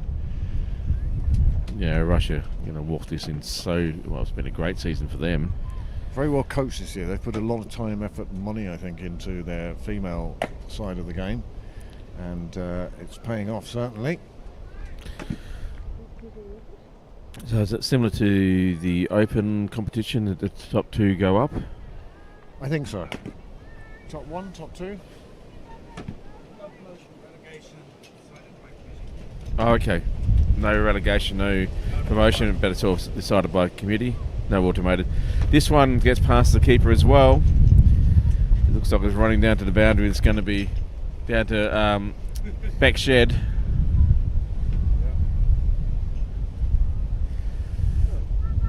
Anyway, they pick up 4 buys. Keeper's a bit disappointed with herself there, just having a... Who is keeping? Well, you're going to ask me awkward questions. They always say never ask a question unless you know the answer. Truth is, I don't know the answer. I don't know the answer either. Let's have a look through the team list. Wasn't the worst ball, but just got past everyone. This is a bit better. Oh, she just gets a top edge. It's Izzy McLean behind the stumps, is it? I'll say it is. Works for me, no one can contradict me at this stage. The live chat has gone mad. No, it's not. Very nickel. Asking some Opening. interesting questions here. From the St John's end. Oh, got a bit of shape there. Look at that move away. A little bit of... Yeah, I like that. I know what I like and I like what I know. Yorkshire Airlines. Yeah. We fly all the way to Haringey. That's Leave in the only Yorkshire and then you arrive in Yorkshire 20 minutes later, because where else would you want to be? Ah, this one's in hit up the in the air. air and it's Cleared love. of the field. Oh, It's lovely. coming down towards us. It's going to hit James. Yep, hit 2. And it's underneath me. Whoop. There you go. You didn't- Lovely shot. you didn't Straight make- at the bowler's head. He didn't make us say, please, sir, can we have our ball back? Lovely shot, though, down the ground. Another 4 runs. Sarah Prendergast's doing some wonderful work here for Terenure today. She was quite good with the ball earlier on, and now she's showing her class with the bat. Straight to Zoe Bell there, who throws it to the right end. And they've got a run out. Great vision there by Zoe. She picked it up, had a look at the keeper's end, thought, nope. That's the thing, was she actually looked to see which end she needed to throw it to, Yeah, didn't she? she did indeed, and she saw that the batter coming down from the down to the bowler's end was way out of the ground. She got it in a good return, straight to the bowler, bounced it in front of the bowler, so it gave the bowler every opportunity to take it cleanly. There he looked. Yep, No, not there. I'll throw it down there, Yep. and not even at full pace. No, and that's the thing. Get it to bat, and she was not even in the frame there.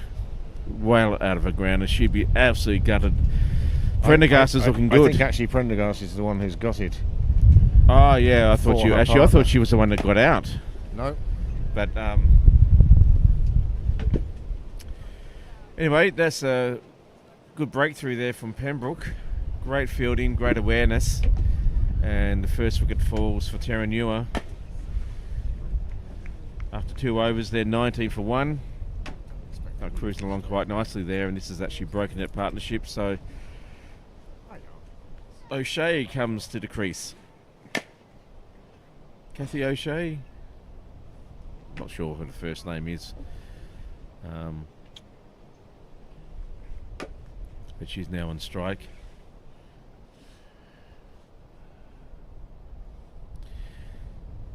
It's a bit short, that ball there. And it's Given us a wide, yeah, just drifted away from the batter there. Cara. Okay, Cara O'Shea. And so Kimberly McDonald just struggling with the conditions a little bit here. She almost needs to bowl a middle stump line and let it drift away. That's potentially getting back on track. It was a full toss, I think. It was clubbed away down the cow corner region. And it's going to roll over the rope. Yes, it has. Over the boundary. Was that lightning there? Anyone see a small flash of lightning? No, maybe it's just me going. Maybe it's a brain tumour kicking in. I thought that there's a little bit of moisture in the air. I think it's going to be time to get some gazebo sides up. And make Kimberly McDonald to continue. There you go. It's a bit short, but it's clubbed. Oh, cut away Super beautifully, shot. isn't it? Well, why did she come in at number 3? What power! Look at this one. She just gets onto this one, middles it. Actually, watch the replay. Yeah, way too short there. And just thank you. Bit aerial there for a while, but she hit it with such force that no one is going to get anywhere near that. 4 runs to the total. Nicely Similar played shot. away. But there is protection down there this time, and just the 1 run. Yes, it's getting a bit breezier. Yeah, it does Niall feel is like, outside with his best rain-feeling palms up. it does feel like there's going to be a storm coming through any second now. He's going to go and grab hold of a metal pole that's higher than anything else in the region. What, do you want to stand out in the middle holding a 9-iron, perhaps? Oh, well taken. As Niall says, the telecoms tower behind us is more likely to be struck Yeah, than anything yeah. else. There's Happy Sean, his yellow t-shirt and black shorts. On bin duty. The viewers don't know what the hell we're talking about. Doesn't matter. Sean the barman making his way Shorten the down, sheep. down the Cyril's way. Oh, oh. Wow, that would have been a... I was waiting for the non-striker to be out of a crease there, because that would have been a run-out. But she was firmly back in the crease, not backing up. She wasn't going anywhere. Yeah. Well, the Kimberly clouds are definitely look more menacing now. They do. There's a bit of water up there in the sky, which we can't show you now because we just don't have the technology available. We don't have the cameraman. Well, that's what I mean. He's No, I was not there. This one just played out on the offside. Cover drive and just... Not even a cover drive, just bludgeoned out to the deep cover region and it's fielded just 1 ball, 1 run. Anyway, after 3 overs... How many? 3 overs. Terenure are 30 for 1, so they've got a cracking run rate. Must admit the bowling has been a bit loose, probably looser than Pembroke would like. And I wouldn't be surprised to see a bowling change very soon from the nursery end, just to mix things up. I think Zoe Bell will be first changed, and I think she'll come on at the nursery end. However, will she do so before these clouds dump a load of water, or worse, on us? Yep. This one's Very nickel with a full toss that is clubbed away. Well, bounce into the fence there. Well, that was a super shot. There was a lot of power, a lot of bottom hand in this. I mean, it wasn't the best ball that Nichols bowled.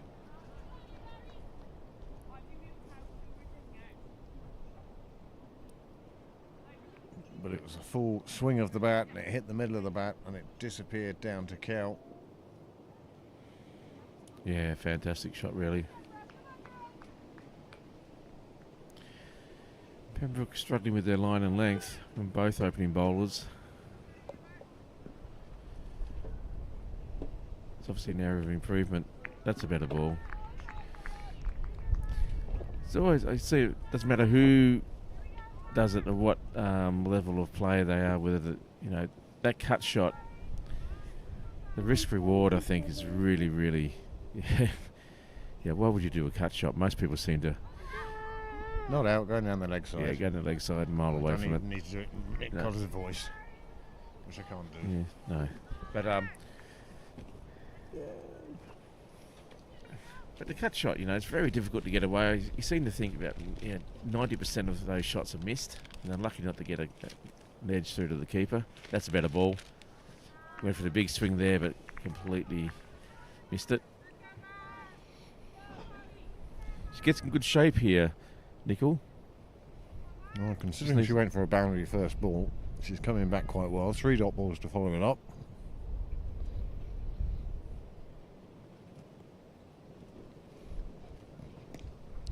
This one nicely lifted.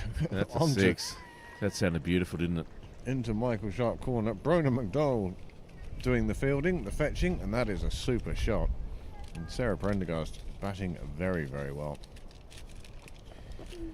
Well, if she stays in the whole innings, Yeah, she can Pembroke need her out. It could be spins the way to go. Another one pulled out to the leg side. This time, Emma Mullin is in the right place. She saves the boundary. It's only a single. Nickel kind of gets away with that one. 11 off the over. Terenure racing along in pursuit of Pembroke's 157.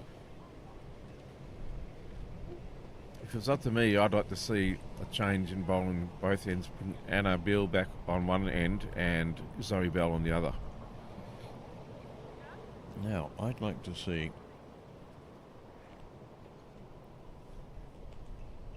Yep, this is the end, I think, for Anna Beale tonight. She naturally brings the ball back into the bat, but this wind pushing it against that, I think she's going to end up being very dangerous. 41 for 1 off 4 overs.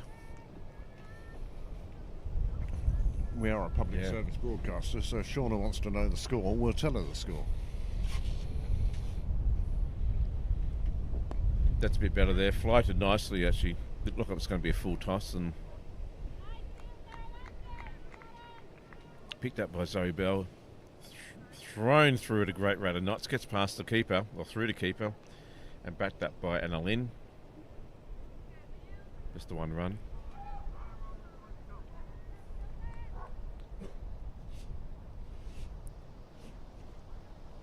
Yeah, a lot better. Excellent line, straight on middle stump. They dug it out, but they're not really getting the power behind it because it's, it's just a dig out shot. I think picked up 2 there. That's real, you miss, I hit sort of bowling, which I like to see.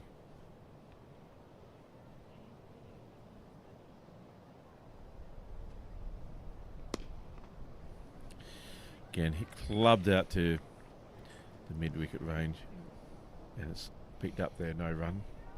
Good fielding there by Kim Lee McDonald. Well, they're not scared to throw the bat at everything. I think that's the only thing you can do. Oh, she unlucky not to get something on that. Unlucky as the bowler not to probably get a breakthrough there. That was a... If you leave the spikes up, you have to trip over them and kill myself.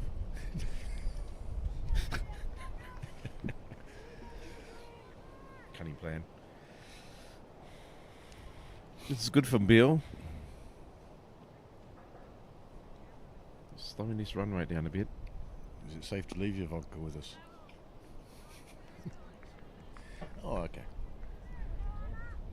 I suppose you are an athlete.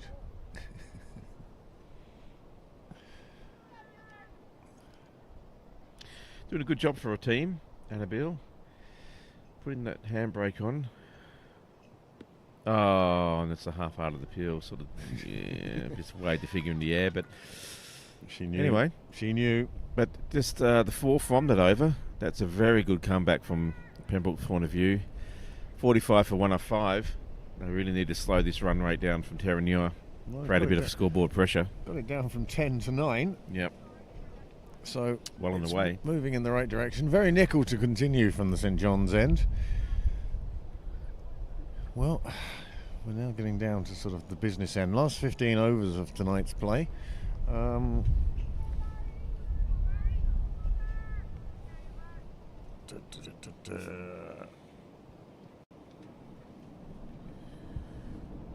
she? Oh yeah, that's a bit better. She bottled down leg, but followed the batter. The batter couldn't get anything on it.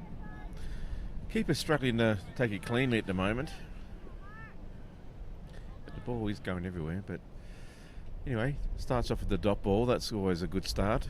Field well spread on the leg side, that's for sure. And you can see why. Yeah. O'Shea is very keen on pulling across. Prendergast perhaps equally so. I suppose when you check, sorry. Is there a bit of rain there now? Yeah, there was a little bit of spittle before. An over or two ago. But no, I went over to adjust the camera. Cracked away on the offside. The fielder in the ring, not quite onto it, Susie Whaley. But she slowed it down enough to make sure that it's only a single. And despite this lightning start by Terenure, and I will describe it as a lightning start, they're 47 off just 33 balls. The run rate required is still over 7.5. Well, they've got to keep this momentum up for not good many overs yet, isn't it? Oh, well, that stuck out nicely. Oh, nice bit of fielding in the deep.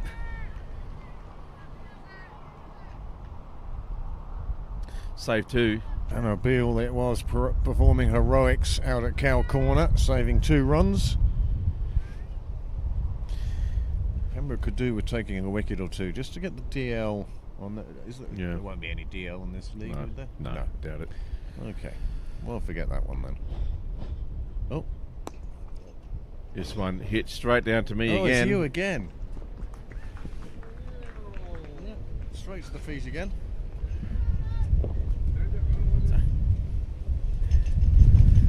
Yep.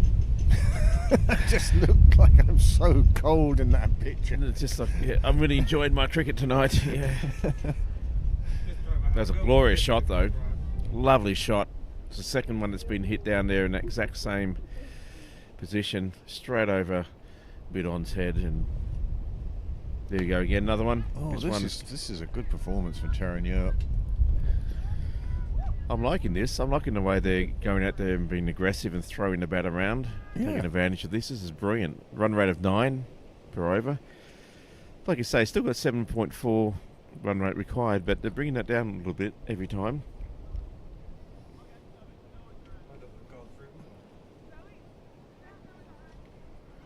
I look so happy. Yeah, we look thrilled, don't we?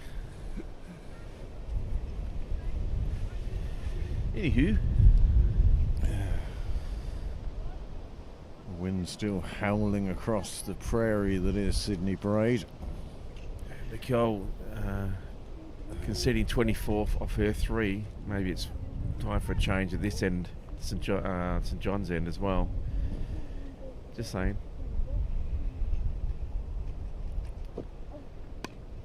There we go, another dot ball. Anna Beale starting her over. The 7th over. We're outside the power play now, if there was such a thing in this league. She's only given away 3 runs.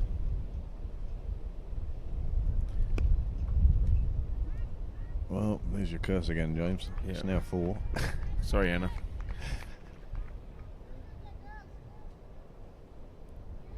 $103 still required. I forgot to say in the last over the 50 up there for Terenure. Third of the way there. 82 balls to go, 103 required. So they do still have to go at a good lick. That's a lovely ball, that York at length. Couldn't do anything with that, just played it out. You see, I think if Anna Beale was bowling from the other end, the wind would be helping her swing, and I think she'd be suffer with a lot of wides. Yeah, they'd probably just push it just a bit too much. Oh, lifted up over the infield there. It's a great shot. Super shot. Nothing but praise for Prendergast's shot on that occasion. See here, she was onto it quite quickly. Just played it under her eyes, and it shot away in the offside and threaded the needle. Bit of overcorrection there by Anna. But it gets the right result, the dot ball. Wow, they really need to find a way to get Prendergast out, one would feel. O'Shea's doing a great job too, 19 off 13. So either one of these batters, if they can get... She's so quick onto that. Clubs it out to the leg side, just behind square. There is a fielder out there, Zoe Bell's got an excellent arm, gets it back, make sure there's no additional run. Do you know what that throw reminded me of? Crocodile Dundee. He's in New York, and a woman's purse gets robbed, and he picks up a can of whatever, baked beans, or whatever, yeah. and he knocks the guy down. That was what that throw reminded me of. It came at that sort of height. Yeah, she's got an excellent arm. No wonder she's out there in the deep. Zoe Bell. Well, another over gone. 7 from it. Susie Whaley into the attack now. Over 7, 61 for 1. Yeah, run rate still just under 9. It's dropping a little bit. This is a good move. Susie Whaley has been doing well on the thirds. Oh, well, there you go. What a breakthrough! What a start for the new. Well done, Susie. That's a beautiful Yorker. Well, isn't that a way of showing the other bowlers, hey, this is what you're meant to be doing? Yeah, in swinging Yorkers. That's a great breakthrough there, just when they needed it. O'Shea looked like she was going to run away with get a big score as well. Well, so that's a good knock from O'Shea. 19 from 13. But here we are for the first ball of Susie Whaley's spell. And what a start to the spell. Good swing in. Bit of drift. Yeah. And deceived the batter. She should have played that one straight. Didn't really move her feet either. No, she thought that was actually going to be wider than what it actually was. It came in on her, I think, and she thought, oh, I'm in trouble here. Well, anyway. Michael Sharp was a great proponent of they miss, you hit. Yep. He used to drill that into his bowlers. Just aim at the stumps. Wait, what do you want me to do? Do you want me to bowl outside off and get it to move away? No, just aim at the stumps. Yeah, keep it simple. Well, that's the breakthrough that Pembroke needed. And this brings the fresh batter on strike, and she's got an off stump guard as well. This one a bit wider, but just taken cleanly by the keeper. Nicely done. I get the feeling our good luck with the weather may not last too much longer. No, I think we're on borrowed time as it is. I noticed nobody asked for the sight screen at the far end to be moved today. This one, yeah, the wind just getting that, and it's just clubbed around the corner, picks up 4 runs. It's gone into the clubhouse, into the long hall, probably under a pile of chairs. Here we come. Yeah, Jessica Mullen, Duffy Mullen gets the ball back to the bowler. Well, it's making its way back to the bowler as we speak. Probably the only loose ball that Jessica's bowled so far in the over, out of those 3. Susie. What am I talking, Jessica? Sorry, Susie Whaley. It was Jessica who did the fielding. This one here. Ooh. Don't run. Well, Rosa Bell McGraw, we saw her bowling earlier on, and indeed we saw Prendergast as well, was ball in hand. 8 o'clock now here in Dublin. I'm sure some of our overseas viewers have knocked it on the head for the evening. This one in the air, but no fielder underneath it there, and no run taken. They were too busy watching to see where the ball came down, I think. Yeah, I think had a heart in the throat there for a bit. The batter just went through the shot too quick and just got the top edge, and it fell safely. Field's quite deep. No, this one just lost control. That's going to be a no ball, just straight over the keeper's head, and it's going to run down for byes.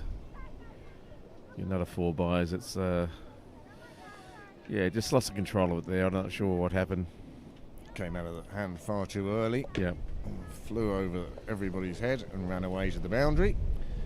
Well, you don't need that in your over. And characteristic of Susie. Normally she's got great control. But anyway, she's picked up a wicket in this over, so it's not been too bad for Pembroke. Yeah. I wonder. See, look at the swing on that. She's certainly getting that in swing, isn't she? That is the end of her first over. She picks up her first wicket with the first delivery. Gets through the rest of the over. There are 12 overs left. Terenure still require 88 at 7 1/3, he says in Imperial. And their current run rate is 8 3/4. So that's bigger. And because it's bigger, it's going well for Terenure. They have a new partnership at the wicket. Rosabelle McGaw has come out to join Prendergast, who's motoring along 33 off 23 quite beautifully. She's not afraid to use the long levers when the ball is in her zone. And we'll see how we go now with a change of bowling at the nursery end, and that change of bowling will be the off spin of Zoe Bell.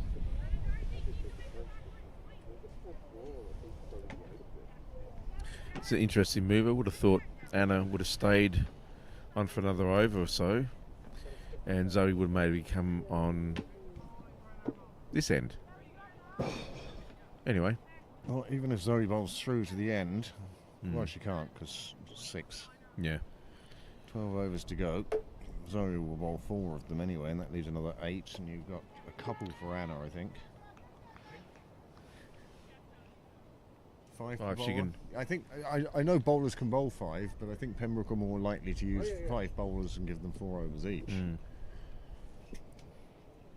Anyway, good start from Zoe Bell there. It's a dot. Well, I'm impressed by Prendergast and Terenure batters at the moment. They are in pursuit of this total. They are really chasing down this total and going to make it a good look at there. That's a lovely shot, and that's just played cut out on the offside there. And again, proper cricket shot. This isn't slogging. This is proper cricket, and they're doing very well. Just finding those gaps, placing the ball really nicely, and getting a reward. That was 4 runs. Prendergast steaming along now, 37 off 25. Oh, it's well taken. Just drifting the ball across the batter there. Couldn't get anything on it. But she's going to swing hard for just about anything. She knows that they need to get lots of runs. This is a good length ball, actually. Prendergast thought she was going to be able to cut that away on the offside as well. That has the feeling of wind created by rain. Yeah. I think it's going to absolutely bucket down in the next 5 to 10 minutes. Oh, that sounded great. There's another shot, but there is protection out there in the deep on the offside. Boundary rider gets it, and it's just going to be 1 run.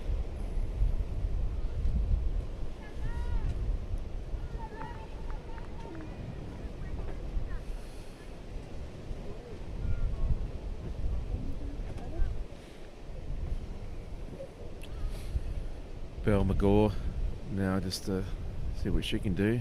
It's on short, and it's just she's getting the top part of her bat there. She's not really getting the time in at all, but she gets away with a single.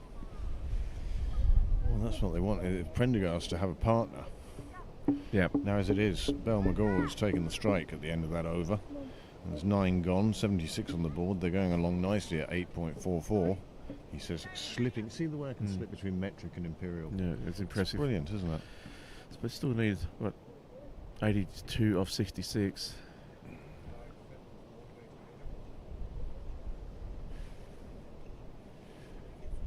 I'm wondering if we might possibly get away with this.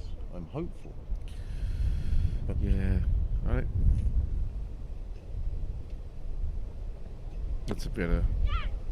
Head out into the leg side. Everyone is spread on the leg side. It's Georgia Beattie covering the ground. Can't prevent the single. I just wonder, like, there's because of the way the balls are angling in. I think they've got too many on the offside here. I think they need to take the risk and take someone like the third man fielder out there and bring her onto the leg side. Oh, great fielding. great fielding there. That's brilliant. Jessica Duffy Mullen down there in, what do you call that fielding position? The backward point. Oh, it the hurts. backward square. It hurts. It hurt her a lot. She's in a bit of trouble there. Mind Cracked you, her on my hands are cold here. Yeah, it's cracked her on the wrist, and so she's going to come off for a bit. I think that's a wise move. Get a bit of treatment. Yeah, that stung considerably, but she did a great effort there to save runs for a team. Hopefully we'll see her back on the field sooner than later. But I'd actually like to see someone from the offside come onto the onside. I don't think they can, James. I think they've got a 4-5 field as it is. Right, okay. 1, 2, 3, 4. 1, 2, 3, 4. I'm missing a fielder. Is there one behind the slate screen there? Oh, yeah. Oh no, down the end. Down the end, yeah. Yeah, okay, well maybe we could go 4-5 as opposed to 5-4. What's the minimum you have to have on the offside? 4. You got to have 4 on the offside, don't Yeah. you? Yeah, I still think So at our level. Yeah, well, like just with the risk of the way they're bowling, the way the wind's blowing, I think the person down in there, in deep third man is Wasted. irrelevant. Yeah, bring that person on and to sort of a mid-wicket position. Oh well, taken well, but it's no balls. Another one that just gets away from her. You can see why they wear helmets anyway. Jeez. It's not so much from the bouncers. Hmm. It's actually been a pretty good over there by Susie Wadey so far. Just a 3 from it, including that that no ball just bowled there.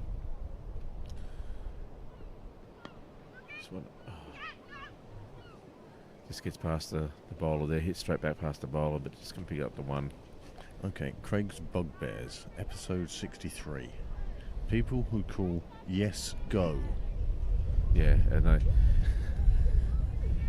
yes, Come no. the revolution, Yeah. they will be lined up against the wall.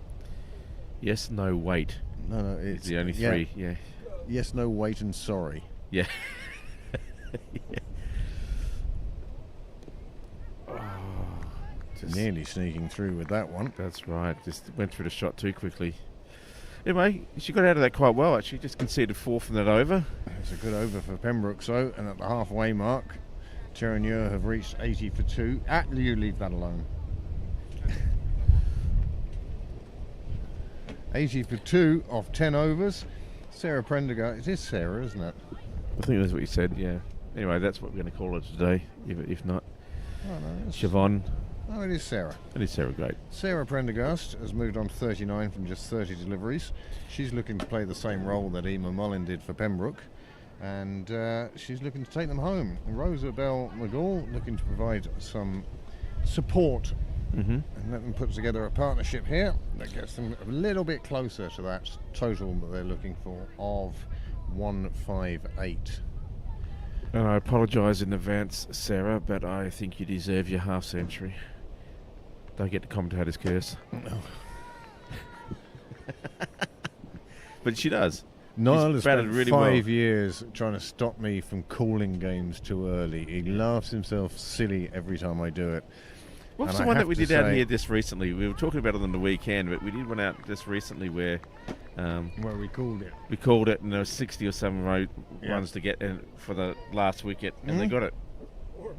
Or more, yeah. So it was, it was a great wag of the tail. Well, I have to say, after the Butler's Irish Senior Cup final, oh, she's gone. Well done, James. Sorry, Sarah. That's not Sarah. Oh, okay. Well, that's all right then. Sorry, sorry, Bell Rosa McGaw. Bell McGaw. She's on her way with James's best wishes. Well batted. I think she gave good support there. Made a contribution. Bit expensive, 7 or 14 in the context of things, but she at least scored, and Pembroke got that breakthrough. They need a couple more wickets now just to shut this down. It's going to be hard for Terenure though. I mean, there's still a long way to go. Yeah, and it looks like Sarah Prendergast is standing alone battle now against Pembroke here for Terenure. She's doing well, 39 off 30. Yeah, as I was saying about calling games too early, I was there at the Irish Senior Cup final, and I was so tempted to say, this game's wrapped up now, and I didn't because of the coaching that Niall has given me. And I was so glad that I hadn't called. I mean, you were saying that Merrion are in the box seat. You're saying Merrion are likely to win, but you're not saying this game is over. And thank goodness we didn't, because my goodness, no, absolutely, Phoenix, beautifully done.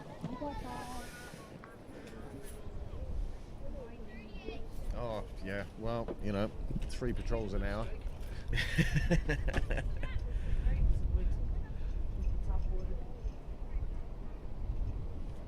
Anyway, just Terenure pick up another single there. They're over halfway now anyway.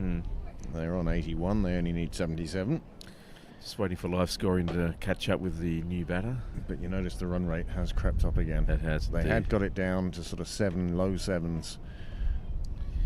But with Prendergast facing now, this is going to be an interesting battle actually. Zoe Bell and Prendergast.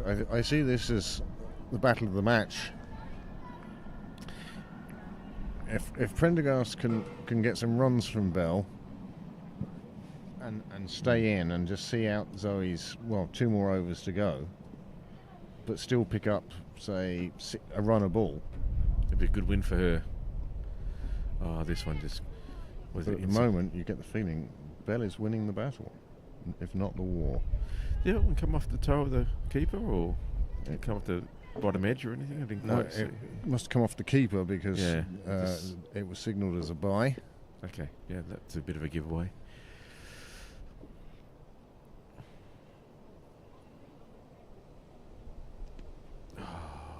Bell again doing Cleary for length.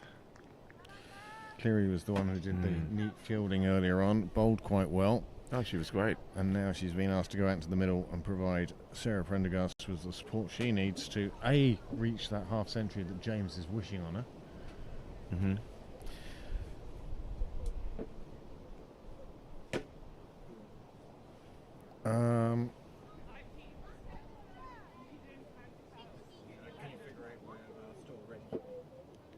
Is that a new phone? No. Oh, right, okay. So just... No, it's had the same phone for far too long now. Is this Susie Whaley still? No, it's not Susie Whaley. Change the bowling. Who's the bowler? Georgia Beattie. Georgia Beattie comes in for into the attack. Another one who brings the ball back in. Yep. They hesitate. Ooh. Yeah. Sean on the sideline just, ow! Yeah. Goes down like a bag of spuds. Anyway, pick up a single.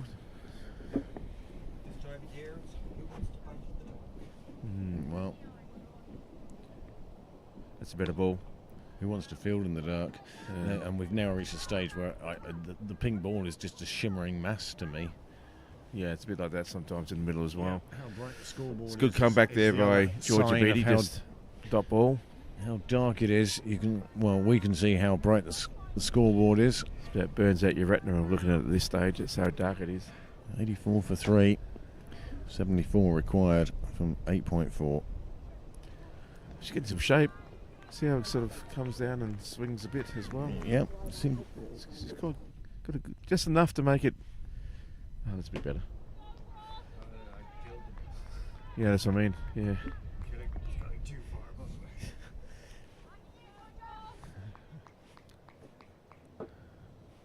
No, the ET effect certainly has made a difference. Cleary just struggling a bit to get a rain, and she picks up a single, I think, this time round. I didn't think that was out. No, good bit of fielding, but she was bowled. Mick Cotter. Yeah, she was home. But look at the nice bit of in-swing there. It was onto the stumps, that was for sure. And Susie Whaley, clean bit of fielding, good throw in, just above the stumps, and the bat was run in and not out. Cleary making it safely. Prendergast now on 40 as we go back to the live action. That's another good delivery. played away, square leg, just the one run. Emer Mullin does the fielding, and it's actually become quite dark out there now, and no sign of the sun, that is for sure. It's almost like you'd want to put the lights on if it gets any darker. It's actually quite... The TV quite picture, good. of course, Looks great. adjusts and looks a lot better than it actually is. Oh, she's got up. Oh, she's She played... got up, and what happened was Georgia Beattie bowled the in-swinger, and it hit the pads of the bat and went onto the stumps, and that's the end of Cleary. She makes away. She only scored one, and you get the feeling, as I say, Sarah Prendergast is the lone stand-up for Terenure, and any chance they have of getting these runs obviously lay on her bat. A lot of responsibility to have, especially with 8 overs to go, and here is the replay that shows the demise of Rebecca Cleary onto her pads and then back onto the stumps. No, it was a good bit of bowling that. She's got a good in-swinger, and it was very effective this time round. That works. Well, good breakthrough there for Pembroke and for Georgia. She's Should be pleased to pick up wickets in the seconds. 3 runs for 1 wicket. That's a pretty good opening over. And it was good deliveries as well. Yeah, she bowled really well. Prendergast on 41. Let's hope that she finds a partner who sees her through to that half century that James is wishing for her. Sean Wow. coming down with another. I swear to God, he brings down 3 empties and 2 full, and he's flogging them off. Come and buy your kegs in the car park. Yeah. Well, it'll be a shame if Prendergast, get back to cricket here, it'll be a shame if Prendergast runs out of partners here before she... Now, she may not get there either. She may not either, but I just think But she's that's down getting to her, closer and closer. Let's hope that she does, 'cause she deserves to. She's played some lovely shots. So Whelan is the next bat in for Terenure to face the bowling of Zoe Bell into her 3rd over. 1 for 7 so far. Fires that one down the leg side. Quicker one not quite working out, but she'll get it again. It's called a wide. Call it anything you want, really, can't you? Yeah. Yeah, just trying to put a bit too much pace into that ball.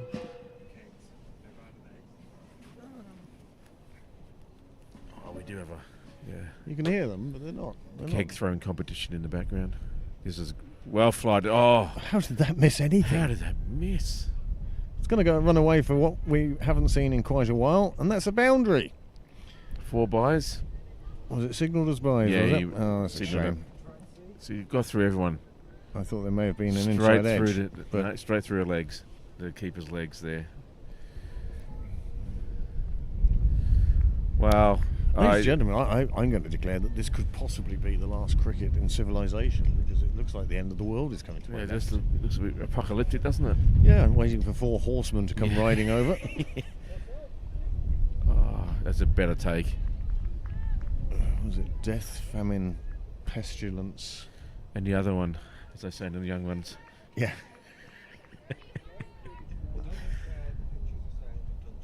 No, they're not. This one, Saying that pictures are much brighter than the day is. this one's I'm played actually out watching nicely. this game on the TV now. Oh, and Aline tries to pull that one in, but unfortunately just helps it over the boundary. Oh, Kimberly, was it? Sorry. I wasn't watching the replay. He was watching it out there in the real time, and she's quite a distance away. Sorry. Well, through the net. Through the net, sorry. Yeah, I find it easier just to watch this at this stage. It's a brighter picture than it is out there, Yeah, that's it's for a bit bleak sure. out there at the moment. Anyway, 4 runs. Prendergast moves on to 45. Come on, Sarah. 45 from 37. She's doing a bang-up job for Terenure. Comes down the track and really tries to take on Bell with that one. Thought about a very late call for a single, but quite rightly didn't do it. Well, I think she needs to take as much of the strike as she possibly can now. Yeah, well, she's the key. Good ball from Bell. Ball hit straight back to the keeper. You can see the frustration on Prendergast there. She thought she can get that one away. She's looking for the single now. Just 1 ball remaining in the over. cracks it wide on the offside. Gets home. Just about. Umpire Graham Mooney shakes his head.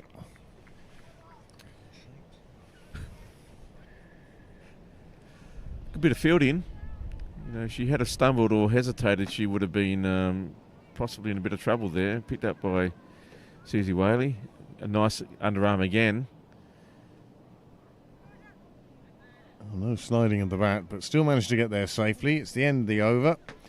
It means Prendergast will be facing again, I think. What I like about Susie's fielding there, she doesn't sort of panic and hurl it in overarm. She just sort of makes sure it's accurate. And that's Underarms it that's to the secret, isn't it? Yeah, absolutely. I played a game recently for the fifths where I was bowling and basically the non-striker took off and got down to the other end where the other guy didn't move at all. An outfielder picked it up and threw it in such a great rate of knots. Instead of bouncing in front of you, it bounced sort of at my toes, and it was impossible to pick up. And he was. Didn't that happen twice? It did happen twice, and it was like, seriously, guys, we need to work on that. There's 2 run-outs missed, and they would have been reasonably easy run-outs if you just had it underarmed, or just throw it and make it bounce 10 feet in front of you. That's all, so you can collect it cleanly. Anyway, it wasn't to be. No, Beatty into a second over now. The first one was successful. Oh, that's a good shape. Gets this one away on the leg side, but there is protection down there. Zoe Bell. Oh, no, it's odd. Jessica Duffy Mullins back on the field. That's good to see. Let's see Pembroke get some numbers for the backs of their shirts. The next generation of shirts should definitely have numbers on. Yep. Players should be allocated numbers. Well, we were relying on you. No. Oh, that's nice. I'm watching it here now. I'm not looking out there. Yeah. And also, if the player will turn around and let you see the number. No, I'm putting the numbers on both sides. Plus a hat. Yeah.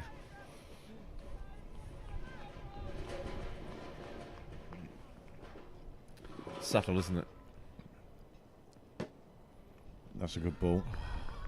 I don't know how that missed the off stump. I don't know how she didn't nick that one into the keeper's gloves, actually. It was a really good ball. Just the 4 runs conceded so far by Beatty. And she's got a wicket. And the run rate climbing up to 9.5 now. Oh, that's going to be tough. No ball's going to help. She'd be disappointed that she didn't put that one away. Yeah, I know. But anyway, it's Terenure now on 99, about to cross the 100th threshold. Clear as skies. Oh yeah. Maybe we're not going to all die in a horrible sort of apocalyptic rain. Oh, that's a nice shot. Just played on the offside there. Surely they're going to pick up a third here. No, not today. Not in the arm of Zoe Bell. Score goes over 100. 101 for 4 now, Terenure. Prendergast is on 49. Just hope she...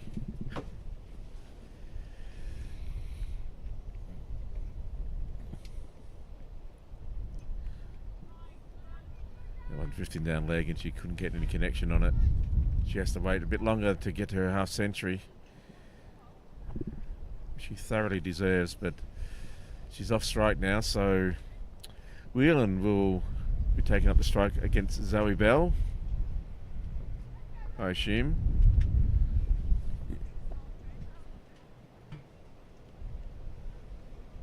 So this will be a challenge for the batter.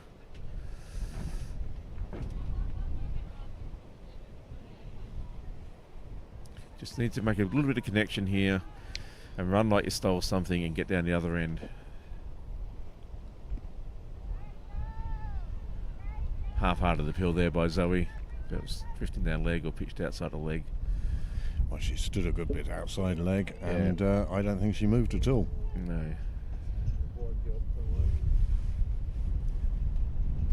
Anyway, the 100's up for Terenure. This time she just gets enough onto it and she's going to have to get back quick. Oh, and it wasn't an accurate throw, and so she gets home safely down the other end. Wheeling off at the mark now.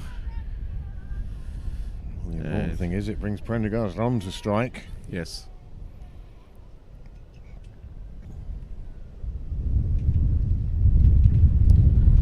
She lines it up for a big one, and the bars come off. Was that just the wind, or was that bowled, or was that what happened there? I Maybe think that's just the wind. debate. Is it the wind or did it come off? I think it's the wind. Or did she whip off the bails, the keeper? Anyway, she survives.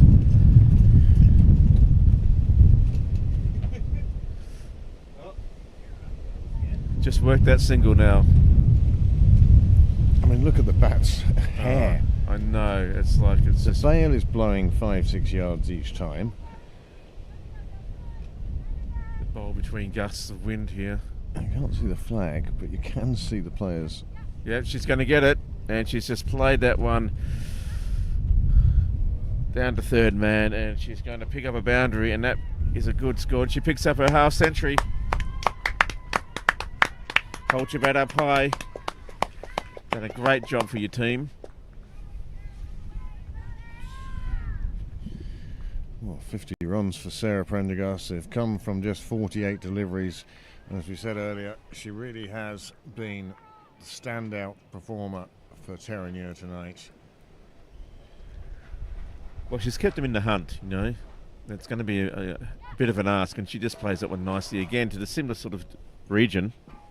And another boundary. Almost identical shot, really, just maybe a slightly squarer. Well, this will all help with the chase. Yeah. And here's the non-striker when somebody scores Yeah. a 50. Yeah, And there's exactly. the celebration. Again, over the top. Oh, Yeah, just so exuberant. calm it down a bit there.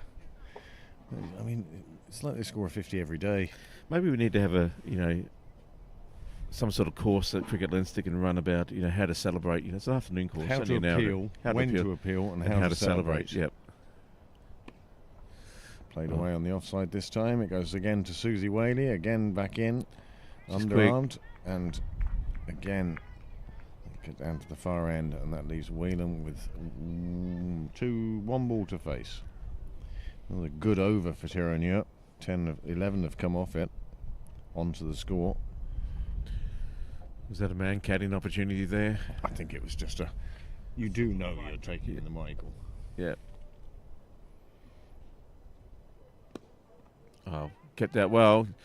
Thought about going off, but Prendergast is quite rightly centre back.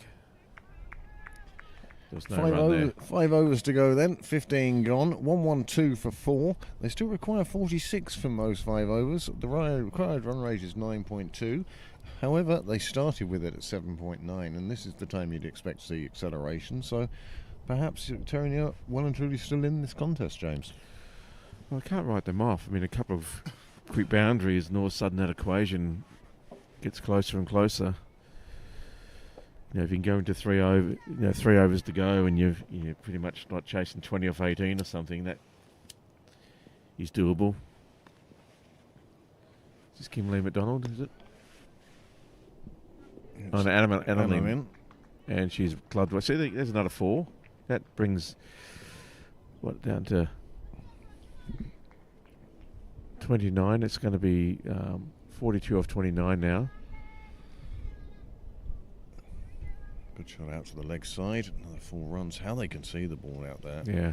The TV picture really is taking every little bit of natural light out there to show these pictures to you. They've run 2. That's good running. More importantly, is Prendergast on strike. She moves on to 64. And that required race has dropped to 8.5, he says very quietly. 40 off 32. Another big blowout, and that's going to be another 4. That fires away to the car park. And Lovely shot down the cow corner, wasn't it? And Prendergast could be the one to carry Terenure further along the path to victory. All of a sudden, she's skyrocketed on to 68. Sure. It only seems a moment ago she was on 50. Yep. 122 for 4. We got a nice message in from Geraldine Banks explaining all as 122 not out. They had crossed and completed the run before the ball reached the boundary. Oh, okay. And therefore, once they completed the run, the game was over, the ball was dead. So crossing the boundary didn't matter, and that's why Orla's score is 122 not out. Thank you, Geraldine. That's very handy. Just shores the line and watch to see. If it goes for 4. Yeah. I don't think Orla would mind one way or the other. I think she'd just delighted that the team won. And there's another boundary. So all of a sudden, this equation... It's starting to drop dramatically, that run rate. This has been 14 from the first 5 balls. 36 from 26. This one just a bit too full. And swept away by Prendergast. Takes her into the 70s. This one on the offside. And she's stumped. She's stumped. Great work behind the sticks. Oh, and that's a shame because Prendergast was looking fantastic there. She got to 72 off 55. And just... Well, you think that she's got 72 out of 126. You know, that's a fair amount of the score. Oh, she'd be disappointed that she's not there at the end, but she can hold her head up high that she's done everything she can to get her team there.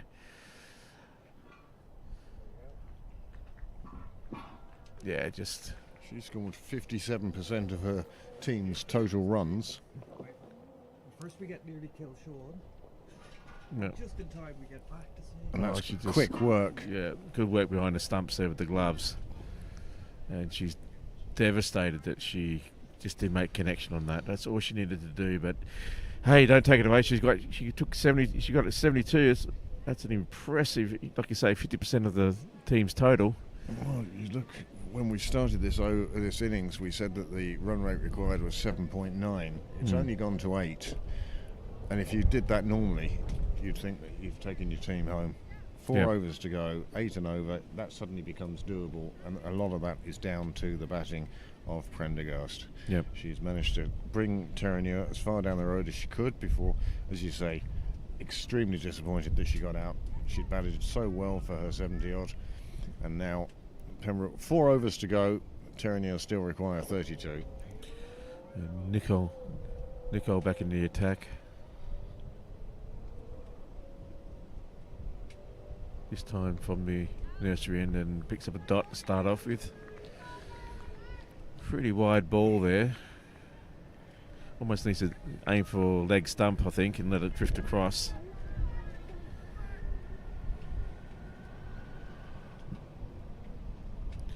That's a bit better. That's a ball. Yeah. Comes off the inside edge and flies away. It's being chased down by Kim Lee McDonald. Another one who has a good arm. Did we got 1 or 2 then? Just the 1, I think. Yeah, just the 1. Again, that's something they're going to miss with Prendergast gone. Prendergast is pretty quick between the wickets. And they're going to have to start trying to get everything they possibly can out of this now. Good bowling. I think that's the line that she needs to bowl in this condition. She's just trying to get to leg stump.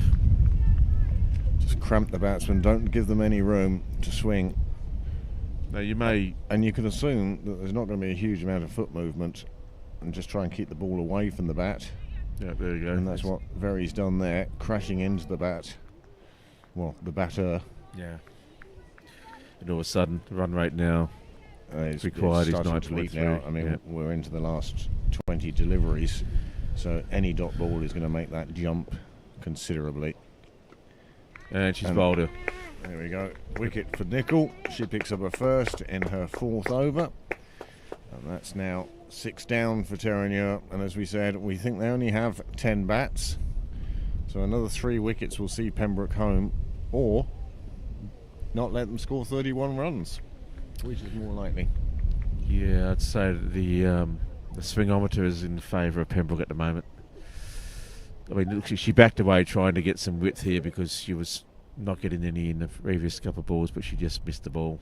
I think the previous ball, which actually hit her sort of up on the upper Yeah. thigh, in some ways caused that movement Yeah.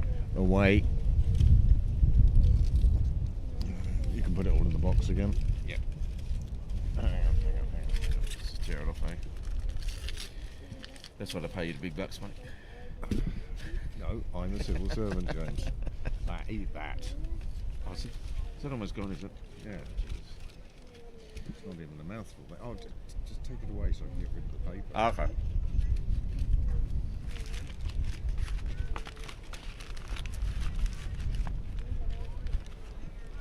So 19 balls remaining.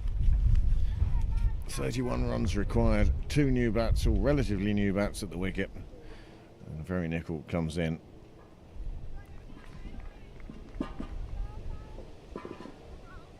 Quigley, the new bat. The end of the over. There's now 3 overs remaining. And as I say, 31 runs required. Well, that's going to push that required run rate to just over 10. Anna Beale coming back on now. I think we both agree that's a sensible move. Absolutely. I think she a bit under-bowled at the moment. Let's just let a few of the other players have a go, just to get them in touch. But I think this is the right move. I mean, Pembroke just want to see if they can just shut this down. It's going to be tough now for Terenure. No established batters out there. And the run rate now required is moved over 10.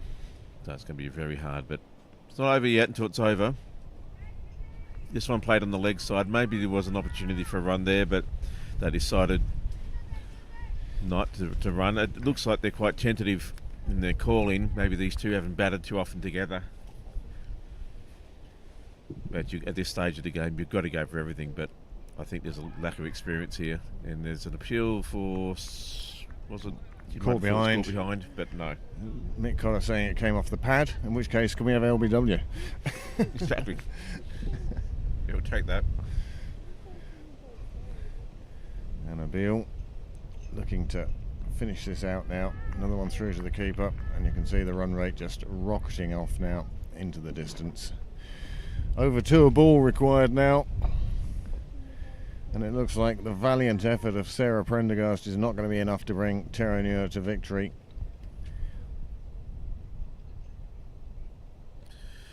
But They think about taking a run. It's a slow takeoff. It's a throw back to the wickets, and it misses.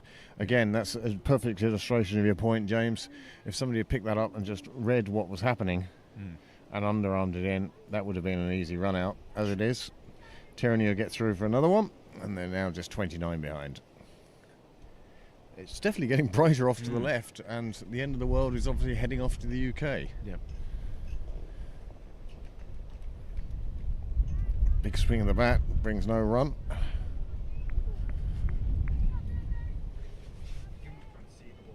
Oh,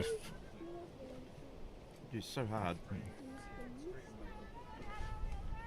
I think the pitch is actually being lit by the scoreboard now. You can see the lights in the Ganley room and in the bar. They are particularly bright. Even the strobe light out the front is particularly bright now.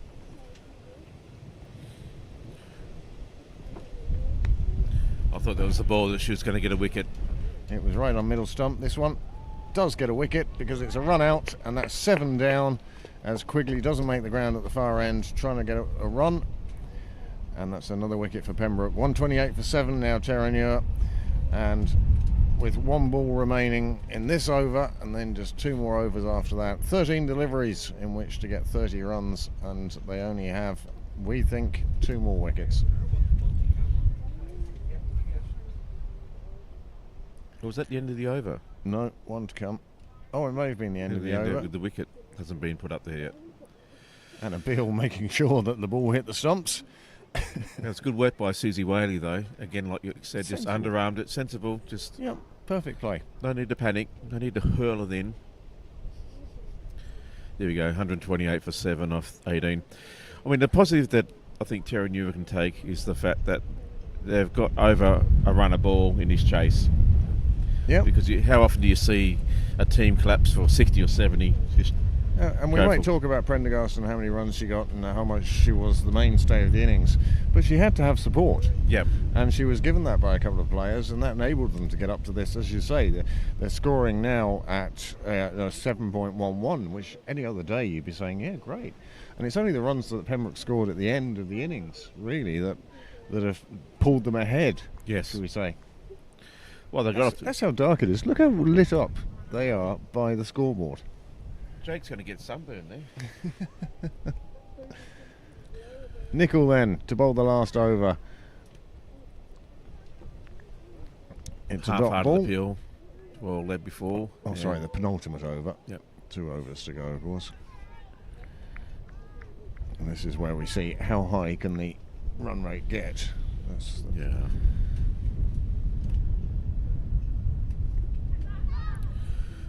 And he's given.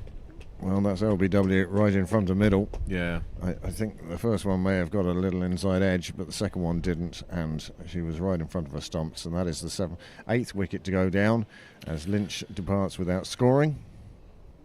One more to go for Pembroke point of view. And look how bright it is off to the left now. I It's know, it's almost day like and a- night again, isn't it? That was some storm. Those clouds have been. Here we go. And here is the replay of that Jeez. wicket. You can see she's standing in front of middle anyway, Yeah. And and she doesn't move the back leg. Well, she moved a little bit, but it was hit.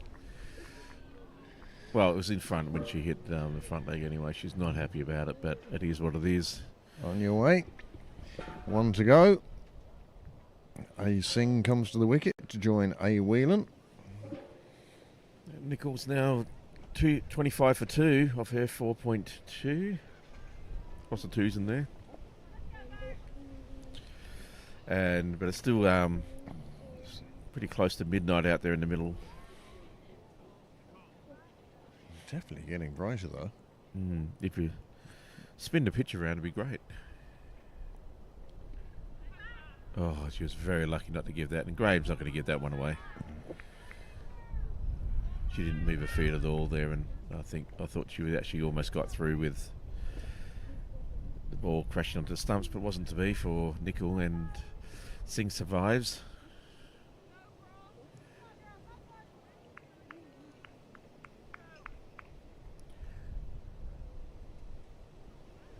That one's spray down leg and it's going to be given as a wide.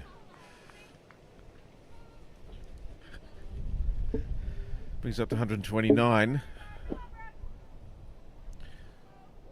Pulls the run rate from 20 down to 19.33, but I think this would have to be some sort of miracle innings. Snookers. Yeah. Probably lucky not to be called wide on that as well. Well, she hit it. She hit it. Sorry. It is dark out there. It is dark out there. Stop but looking at the pitch. yeah. Better watch the screen this time.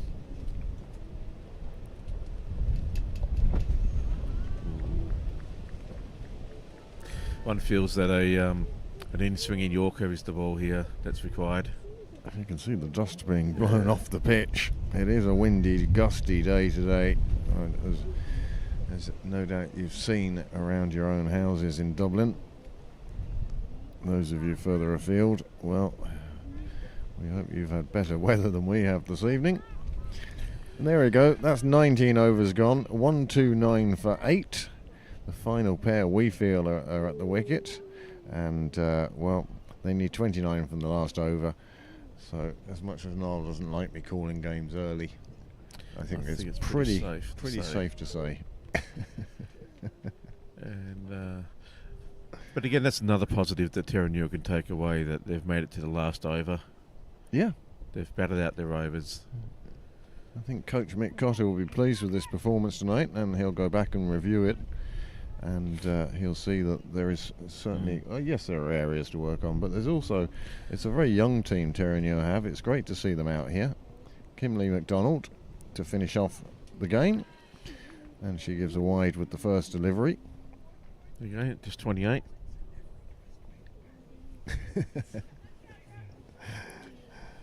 Noel suggesting this game isn't over. Well, absolutely. One less than it was 5 sixes from the last over will do it.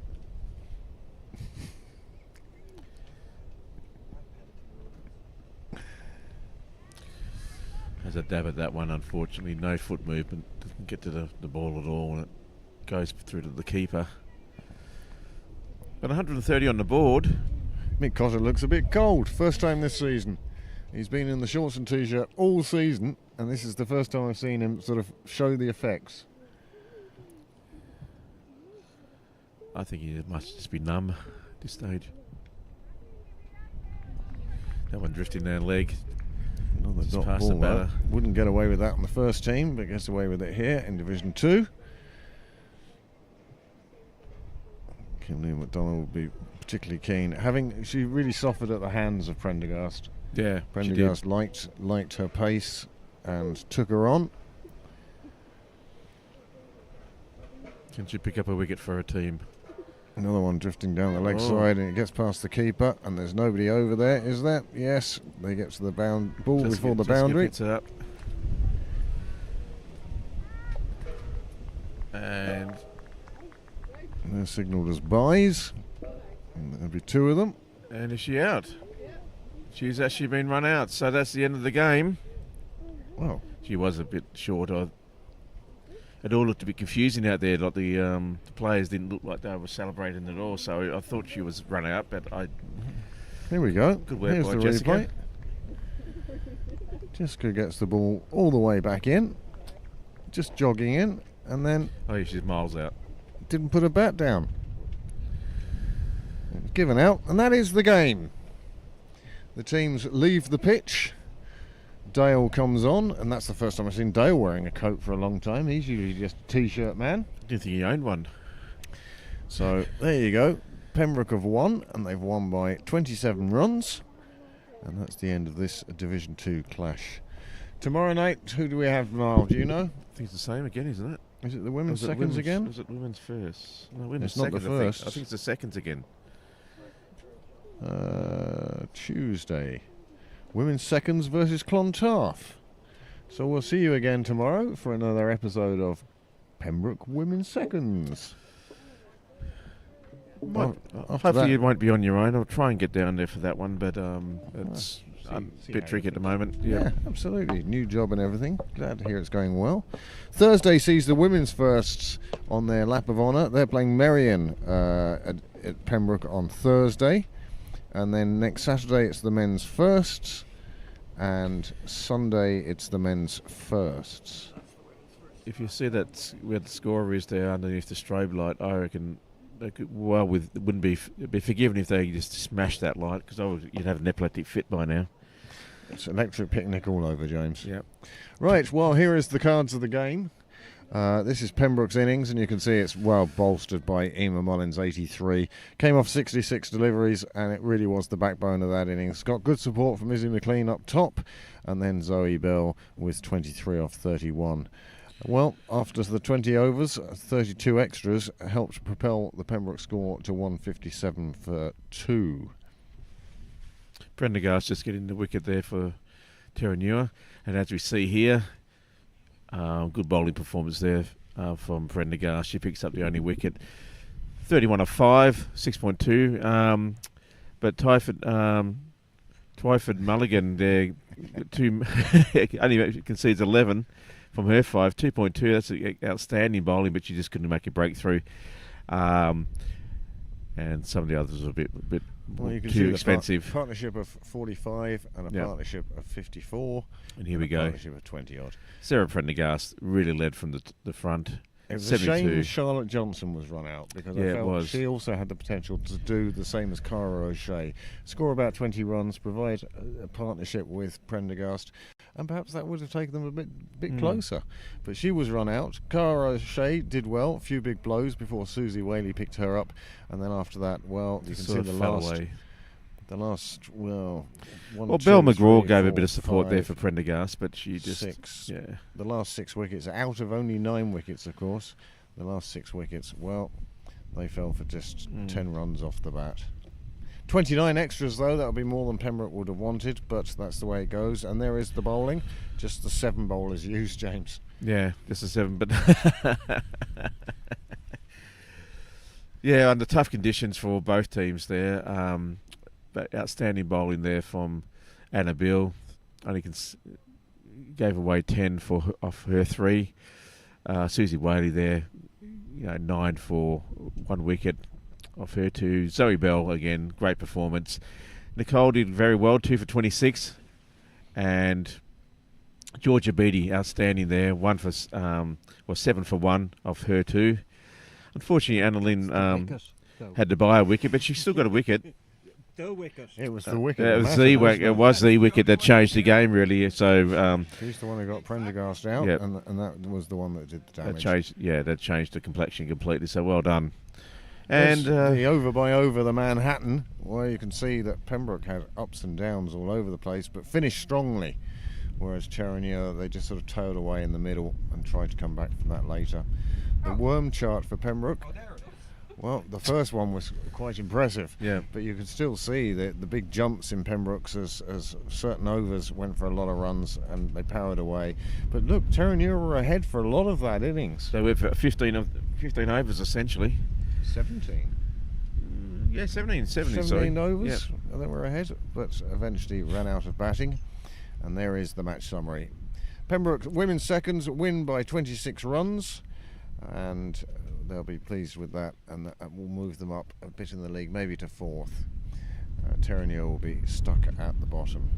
We don't know how the points go. So join us tomorrow. You'll see Pembroke women's seconds again, and this time they'll be taking on the Bull Ring of Clontarf.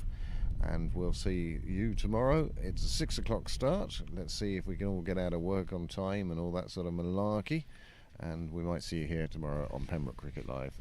James, thank you very much for coming down. Thank you so much for your work over the weekend. That was some stint you put in. Thank you. Thanks, Greatly mate, no problem. appreciated. You've done it plenty of times yourself, mate. Yeah, but I'm a lunatic.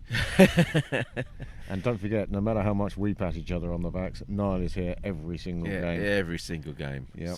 So many thanks to him as well. So Yep. we'll say goodbye now before it gets too dark for us to pack up. So good night. good night.